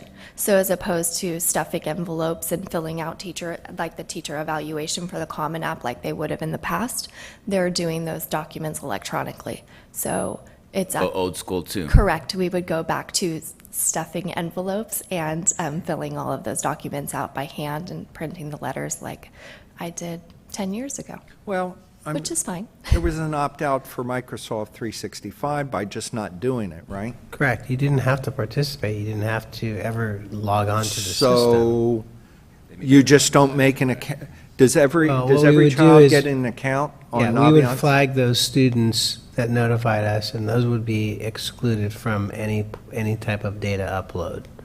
So that's what we would have to It's do. like So- your GPA is in there. Your GPA as it changes is in there. You enter your test scores automatically go in there, or you enter those yourself? Student enters those. Student enters those. So that data is in there. And you could just, if you don't participate in the system at all, then it's like you don't exist, I guess, right? And you Well, just wouldn't be. there is information that we do upload. There's a student name, their grade, their class, student ID, a state ID, race, ethnicity, address. So there is what would be termed personally identifiable information. But it's uploaded automatically, or we could not upload So we could exclude those students who do not want to participate from that process. So at what point, would that be something that goes home in the summertime? It would have to be something that, To, we'd have to. incoming ninth graders? All high school students, we could notify and give them an option, a form, a process, a procedure, which is, part of the larger conversation of personally identified student privacy. So would that have to be then a heads up you give to those children's counselors? Correct. That you've got? Mhm. And they also wouldn't be in Naviance as well, so the counselor would know that they weren't participating. But yes, we would keep a log of Yeah. those kids so that they would know. Okay. Okay, so we have, I'll do it. Yeah, go right I move ahead. that we ratify the 2-year agreement between Naviance Incorporated and the Palos Verdes Peninsula Unified School District from February 1st, 2015 through January 31st, 2017, on the condition that we create an opt-out process that is clear before we implement it. all right, do I have a second? I'll second it. All right. Discussion? Okay. All those in favor? Aye. Aye. No? And we have one absent. Trista, thank you for staying. Oh, You're golly. welcome. Thank Have a you, good night. Trista, very much. And we had a card on that, but I don't see the individual. She was leaving. Thank you, Jana. Okay. J6, employee work year calendar for 2015-16. Kathy, you want to speak now, or? Okay, you'll wait. All right. So John. Thank you, board members. We're pleased to present the 2015-16 work calendar for your consideration for approval this evening.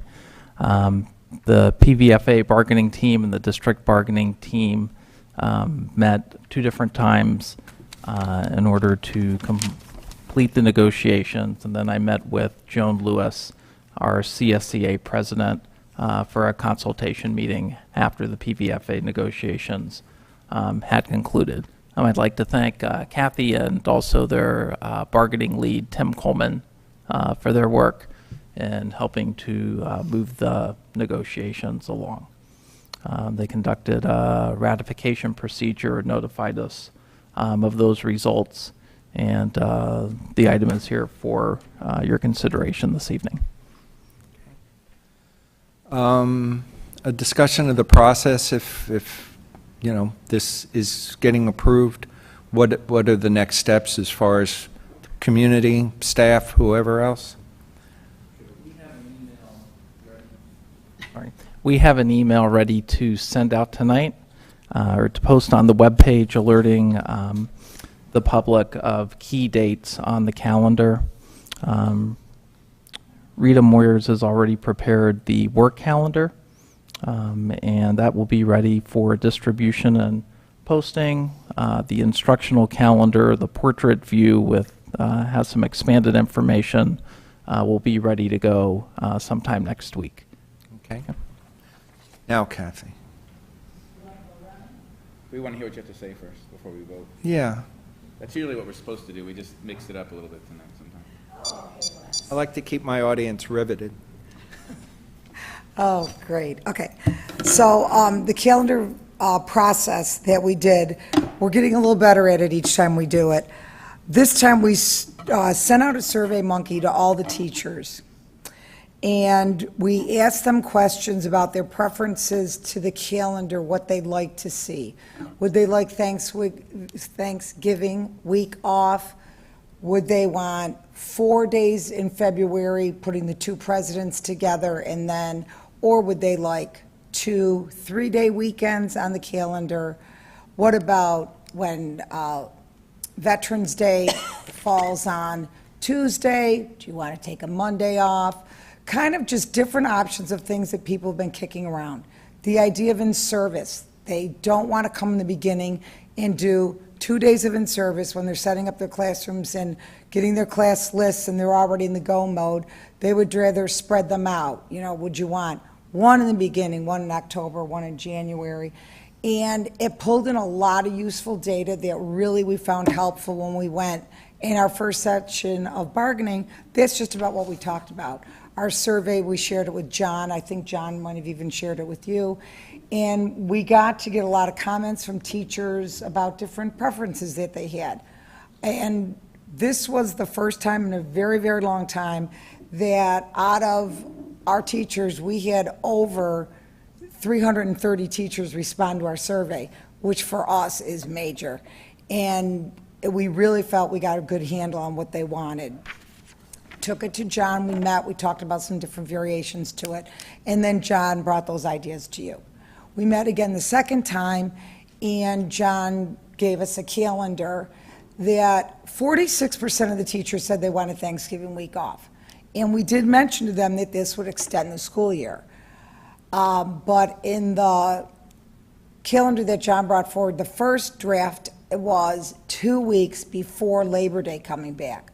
Now, we come back now 1 week before Labor Day, and the day just fluctuates depending if it's an early Labor Day or a late Labor Day. And then when we took it to a vote for Thanksgiving week off, our vote totally turned over because nobody wants to come back 2 weeks before Labor Day. So they would give up Thanksgiving week off, not to come back 2 weeks earlier, and that's what the vote on the calendar showed us exactly. But it was ratified. Again, we had a great turnout. 80% of the staff voted on the calendar. 60% of them voted on the rollover. It was either the rollover of what we had this year, 2 days of in-service before school started, a day in January, and then just our regular holidays, how we fall. Of course, this year, Veterans Day is on a Wednesday, so it's going to be just Wednesday off, and then we'll be back. It's too hard to try to add more to it for that. And then Thanksgiving will stay the same. February, I can't remember what we did with February. Did we leave it a 4-day? Yeah. Okay. And then we end the 10th next year because this year's a late Labor Day. So we come back August 28th, and then we're out June 10th. So the rollover got 60%, and then the B, with coming back 2 weeks earlier, we got 34% for it. So it really changed it because they don't really understand about that. So if I could keep going, I have 2 questions. These are the 2 most asked questions by PTSA, parents, students, teachers. This is what they want to know. 1, why did we ever move the calendar to have students start before Labor Day? Second question.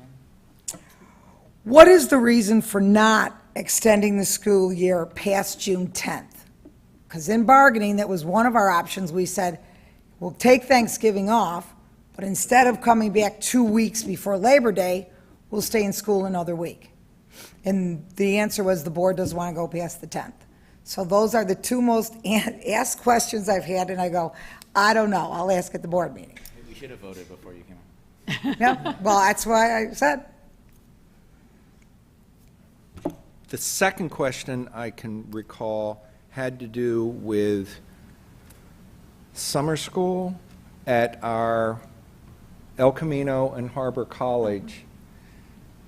Their summer term happens prior, like that, the week of the 13th, the 3rd week of June. So in some districts, and I know for a fact, in Manhattan Beach, those kids who want to go to Elko in the summer, they miss a week of school. I don't know if that is the start date any longer. I think it's later in the 20s. Because I've gone, but I'd have to check that. But that is data. I have emails out there to get me some data on some things. Another significant thing, Kathy, are what the AP students at the high school, where their exams are finished sometime mid-May. Do not bring that subject up to me. It's a very difficult. I put that on the administration, totally, absolutely. There's an AP class. It should be taught till the end of the year. There certainly is enough information out there to do the job. I can tell you as a high school parent, it's not being done. Oh, I realize that. Trust me, as the union president, I know that. I mean, we have, their high school students they go to film festivals for. Oh, don't think I don't know. But you do know, I mean, the AP tests are set, not by us. The point is, we were trying to get as much instructional time in Before before those the tests, AP right, test. so that week at the front end is better. I better realize prepare the that. You mean students. that's why we started before Labor Day? Yes. Okay. That was the answer to that question, right? Yes. Okay. I have had a document request out to the district for that data, because I've talked to numerous AP teachers, and they tell me they can come back 2 weeks before the AP exam, and the kids are going to do what they do. These are motivated, driven students, and they have not seen any change in the results for pass-fail of APs since we moved it back a week. And that's why people keep asking me, and I told them that. I said it's because of the AP exam and other testing that we do. And they said to me, show me the data. So I have asked the district for that data. I said, I'd like to see how many students are enrolled in AP classes from 2003 to present, and what the number, see, the trouble is with APs, a lot of districts don't care how many kids pass the test because nobody collects that data. U.S. News Report, Newsweek, they don't care about who passes. They care how many of your kids take the AP, how many of them sit for the exam. That's it. It sounds like this is an issue that clearly is part of negotiations and bargaining, and also should probably be added as an agenda item to a future board meeting where we could really have some open discussion about. I was talking about the calendar. I am talking about the calendar. I was going to say all the variety of issues. For us to talk about it right now, we're giving us our best guess. If we can actually come back to another meeting and gather the data for you and actually figure out I'm sure it's more than just what Malcolm said. It's just one of probably 10 variables on why it's always been here on the back end and kind of why we're pushing the front end. So I'm suggesting that we add it as an item in the future. We can have a much more further discussion with the information and data that you're asking for. All right, can we do it at the next meeting? I don't make the agenda, the president and the superintendent make it, but we can make a request. So I should email them and ask them to put calendar on again? I am telling you publicly that I think we can let Larry and Dr. Austin know that it sounds like an important issue that we should talk about. It sounds like the agenda is already full for the next meeting, but clearly it deserves more than what we can do right now. Because we've been kicking around for a long time. So. John?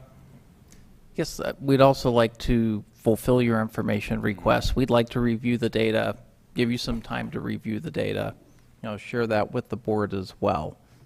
So, we're talking from okay. Good. Okay. So with that, I move. Yeah, please. That the Board of Education approve the employee week year calendar for 2015-16 as presented. Do I have a second? Second. All those in favor? Aye. Aye. Opposed? And one absent. Okay, moving right along. K1, Budget and Local Control Accountability Plan calendar. The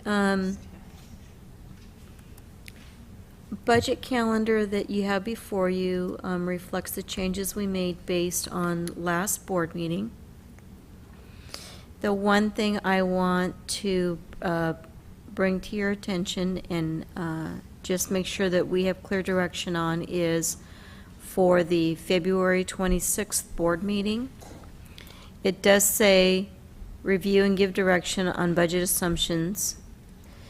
And so we looked at what we presented in the past for the initial budget assumptions, and they were just the revenue assumptions.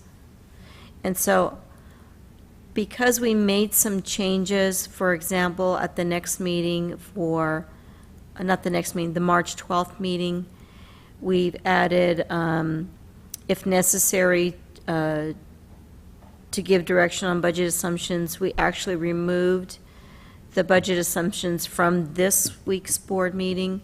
I just want to make sure that the board would like us to go with the same format that we have in the past, and so the February 26th board meeting, we would bring the revenue assumptions for the 15-16 school year. Is there a problem with the expenditure assumptions? The expenditure assumptions we talked about at the last board meeting, we would wait for the first interim so that we would be able to have the multi-year. because the budget, the expenditures that we implement in 15-16 will affect the 2 out years. And so we looked at what we presented this time last year and the previous year, and they were strictly the revenue assumptions. Okay. So if we follow the same format, I just wanted to talk about that and make sure that that's what we're looking at for next week. And we'll have that ready. Is there, since you're raising the issue, is there something else we should be looking at?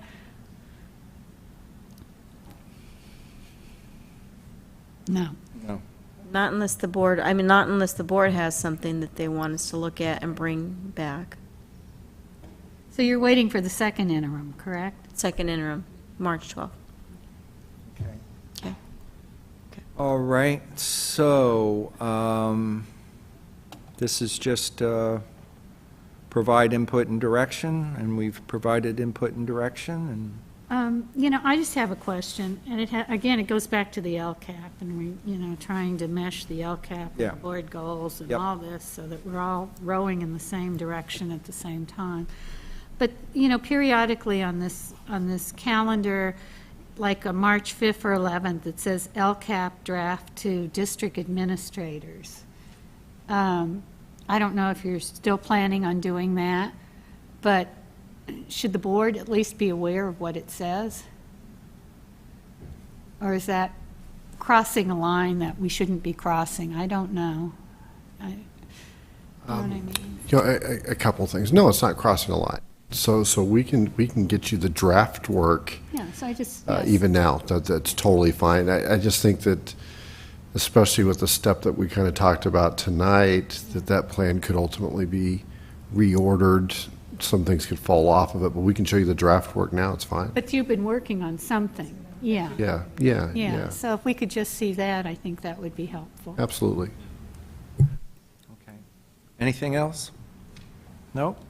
Okay. Thank you, Kathy. Are you still here? Thank you, Kathy.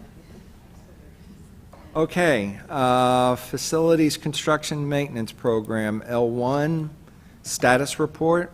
We lost our construction people after that, Yeah, after all well. that. There are no changes. We're still status quo. This is a report, though, that I did want to talk to you about, because as we come to the end of the program, this is a report that Arash actually puts together.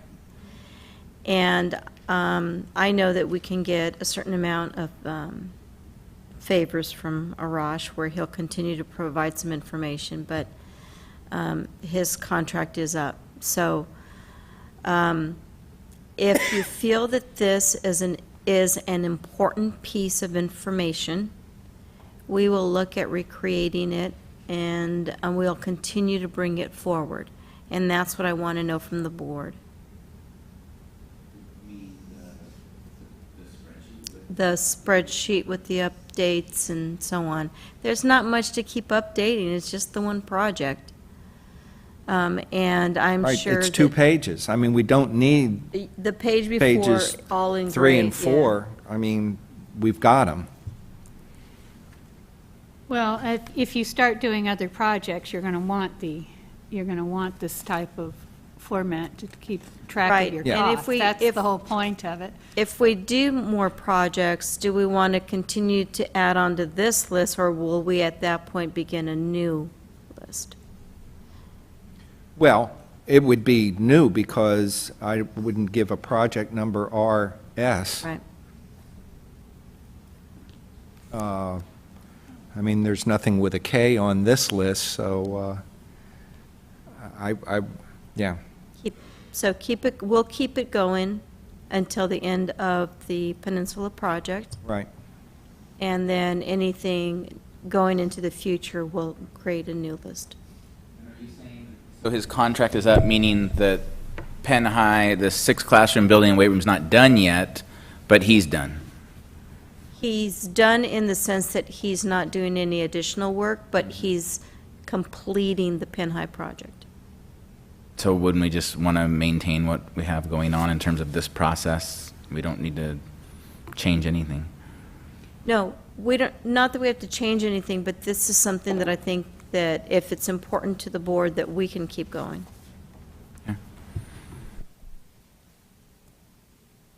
Okay, And there's no changes at this time. right, okay.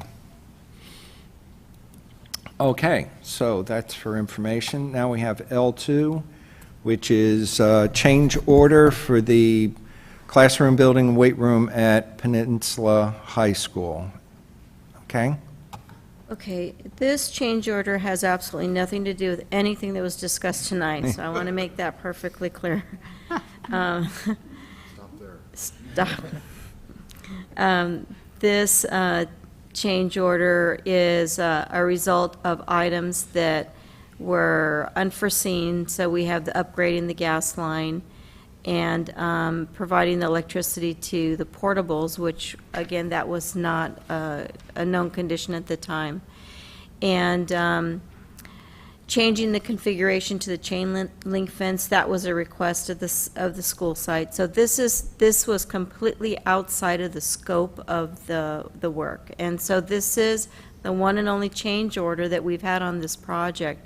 This is a benefit of going with a lease-back program, because the lease-back program, the contractor really owns the project. And so they want to make sure they get done on time, under budget, because they don't want to lose any money.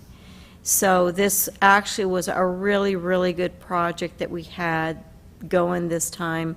And like I said, it's coming in under budget. And so this is our one and only change order, and we're just about done with the project. And so I went to one of their site council meetings in, I guess it was November, at Peninsula. I got the idea that the site was planning on getting in that building next month. So that's where I was a bit confused. I'm now having visions of students sitting around like they did in kindergarten in circles on the floor, given what Mitzi said about furnishings, and now, you know, the lead time that we learned about, and so on and so forth. So do you have an idea what the real date is? the actual completion date, I believe, is toward the end of March, contract date. They're working on the final punch list items. And then Mitzi wanted to use some of the students to begin to bring in some of the larger pieces of equipment, and that'll take some time. Okay. So that buys us the time to place the actual furniture order. Okay. And then I know that she discussed that the full program in those wings would really be in the fall. Okay. But there are some of the programs that she wants to begin to phase in. Okay. All right, so we have a recommended motion for the change order in the amount of $58,387. Do I have a motion to approve? I move that the board ratify change order 1, adding $58,387 for a total project cost of $3,108,387 dollars for the 6 classroom building and weight room at Palos Verdes Peninsula High School to Alpha 26 Construction Company. Do I have a second? Second? Okay, all those in favor? Aye. Opposed? None, one absent. Okay, moving to consent calendar. We have a little different numbering scheme with consent. Things divided up by division. So, Barbara, do you have anything to pull? Nothing. Nothing? Tony? Linda? I have one that I'd like to make as a request, that I don't want to change anything. I don't know the process, so tell me. You just say you want to pull it. What's the item number? M1A. M1A. Yes. All right, I have nothing to pull. But I don't want to not approve. No, this is the process. Okay, so do I have a motion to approve M2A through M4C? So moved. All those in favor? Aye. Opposed? None? Absent? One. Okay, Linda. Personnel assignment orders. Okay, so this is my question, and I'm asking this John, in the interest of, and we kind of talked about this on the phone, but in the interest of sort of transparency and becoming more open to the community, I get it when someone leaves or when someone's job changes that we don't need to go into detail, but when we're adding positions at the district office in whatever it is, the marching band director, an administrative assistant, if it could sort of be explained more what the reason is, maybe who the person's doing the hiring, who made the decision to add the position, just so that we can kind of keep track, just like we do with the budget on all the construction projects on the human resources end, to kind of keep track of the people in the district. Because that's something I hear from the community a lot is just, well, why are we're hiring another person for this, we're hiring another person for that. And the reason might very well be 100% needed, but it would just be nice to be able to explain. We need another heating cooling mechanic because we have 10 more heating and cooling problems, or whatever the case is. Are you proposing, Linda, that John keep some sort of master Excel spreadsheet like that for the board to have that information? Or are you actually recommending that it would, for every single employee move that we made, you would want an explanation provided to the community? Just when it's a new hire. So if it's a new hire for a new position, just a brief 2-sentence, who's hiring the person and why we need it hired, and that might help maybe prevent even a few public records requests. So going not so forward. much a replacement, but No, if not it's a a brand replacement, new just a position. brand new position that hasn't existed before. So not that there's a new substitute teacher, there's a new this, but just that this is a new position that's being created because, and that sort of puts a control on the bureaucracy issue, and it puts a control, or why do we need another person in this job? And then it might help with the public concerns about that kind of thing going forward. So it's just a question. I'm not saying not approve this. I'm just asking if we could do that in the future. Okay. Actually, I had thought about pulling this one because I just wanted to say I was so happy to see something out there on the list, and that is we were hiring a categorical temporary teacher to do writing intervention. We're using Title I funds, and I was so excited to see Title I funds were being used appropriately, and it was put in print. So I just wanted to say thank you, John, for doing that. Okay, so Linda's concern is duly noted. Do we have a motion to approve? I move. Oh, Linda has to do that. What do I say? Just move approval of Oh, I move M1A. approval of item M1A. Nice Right. second. All right, all those in favor? Aye. Opposed? None. Absent? 1.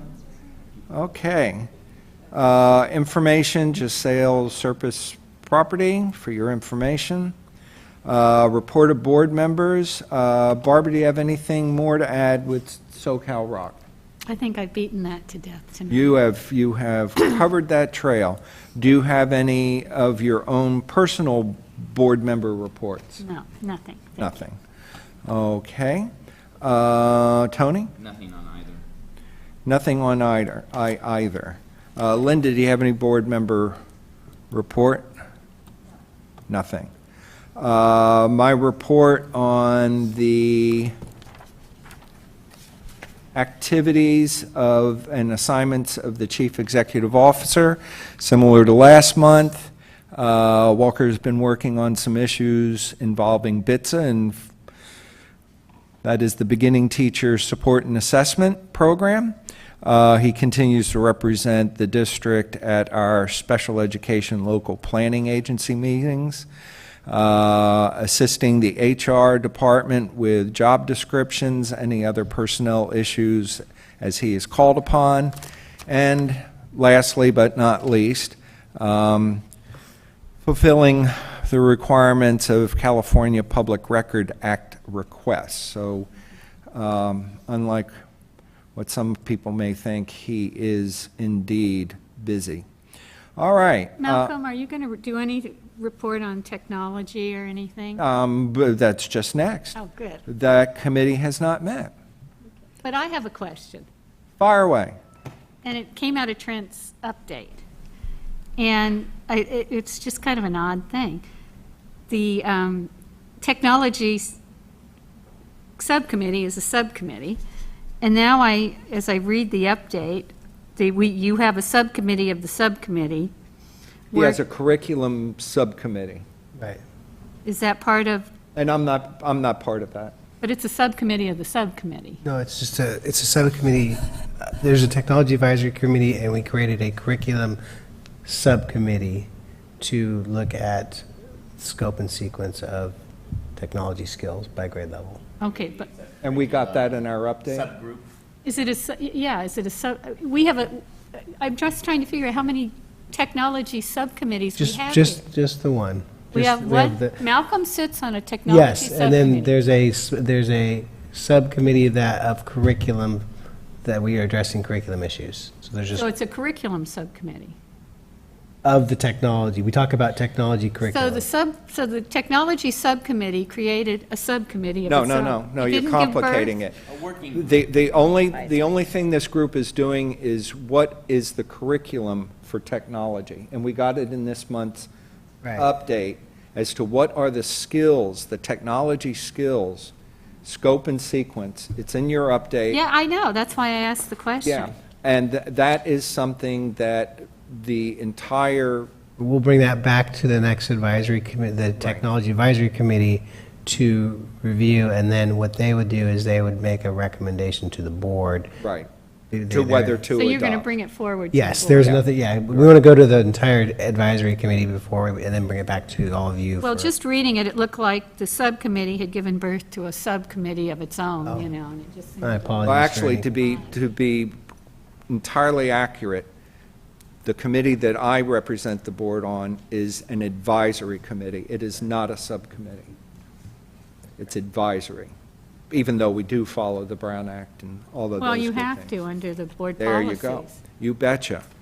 I will say that it was my understanding that the Facilities Needs Assessment Board Subcommittee was duly dissolved last meeting. So that needs to come off the agenda. I was surprised to see that one. Yeah. Yeah. Can I add? I just want to add three quick things. January 24th, I went to an Education Foundation dinner at a lovely house here in Lanada Bay. In about 3 hours, they raised $100,000. How much wine did you drink? I used Uber that night.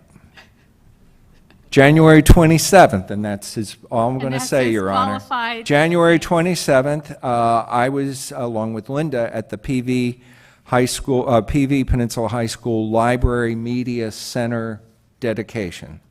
And if you haven't been over there, you ought to take a look because it's done. And then January 30th, I joined all the TK to 5th grade teachers at Soliato on math adoption, and I sat in on the 4th, 5th, were they together? 4th and 5th grade teachers listening to one of the 4 publishers. And it was really well received by the teachers, that it wasn't just a subcommittee of teachers deciding what the math adoption. They were all saying everything from all 4 publishers the entire day. And so we, is that the calendar we got tonight? You got the calendar, no, you'll have I put in my board update, you'll have a detailed calendar, we're still trying to work out the process. Gotcha. What you had in your update was a list of the teachers that are doing the pilot. Gotcha. Okay. And with that, at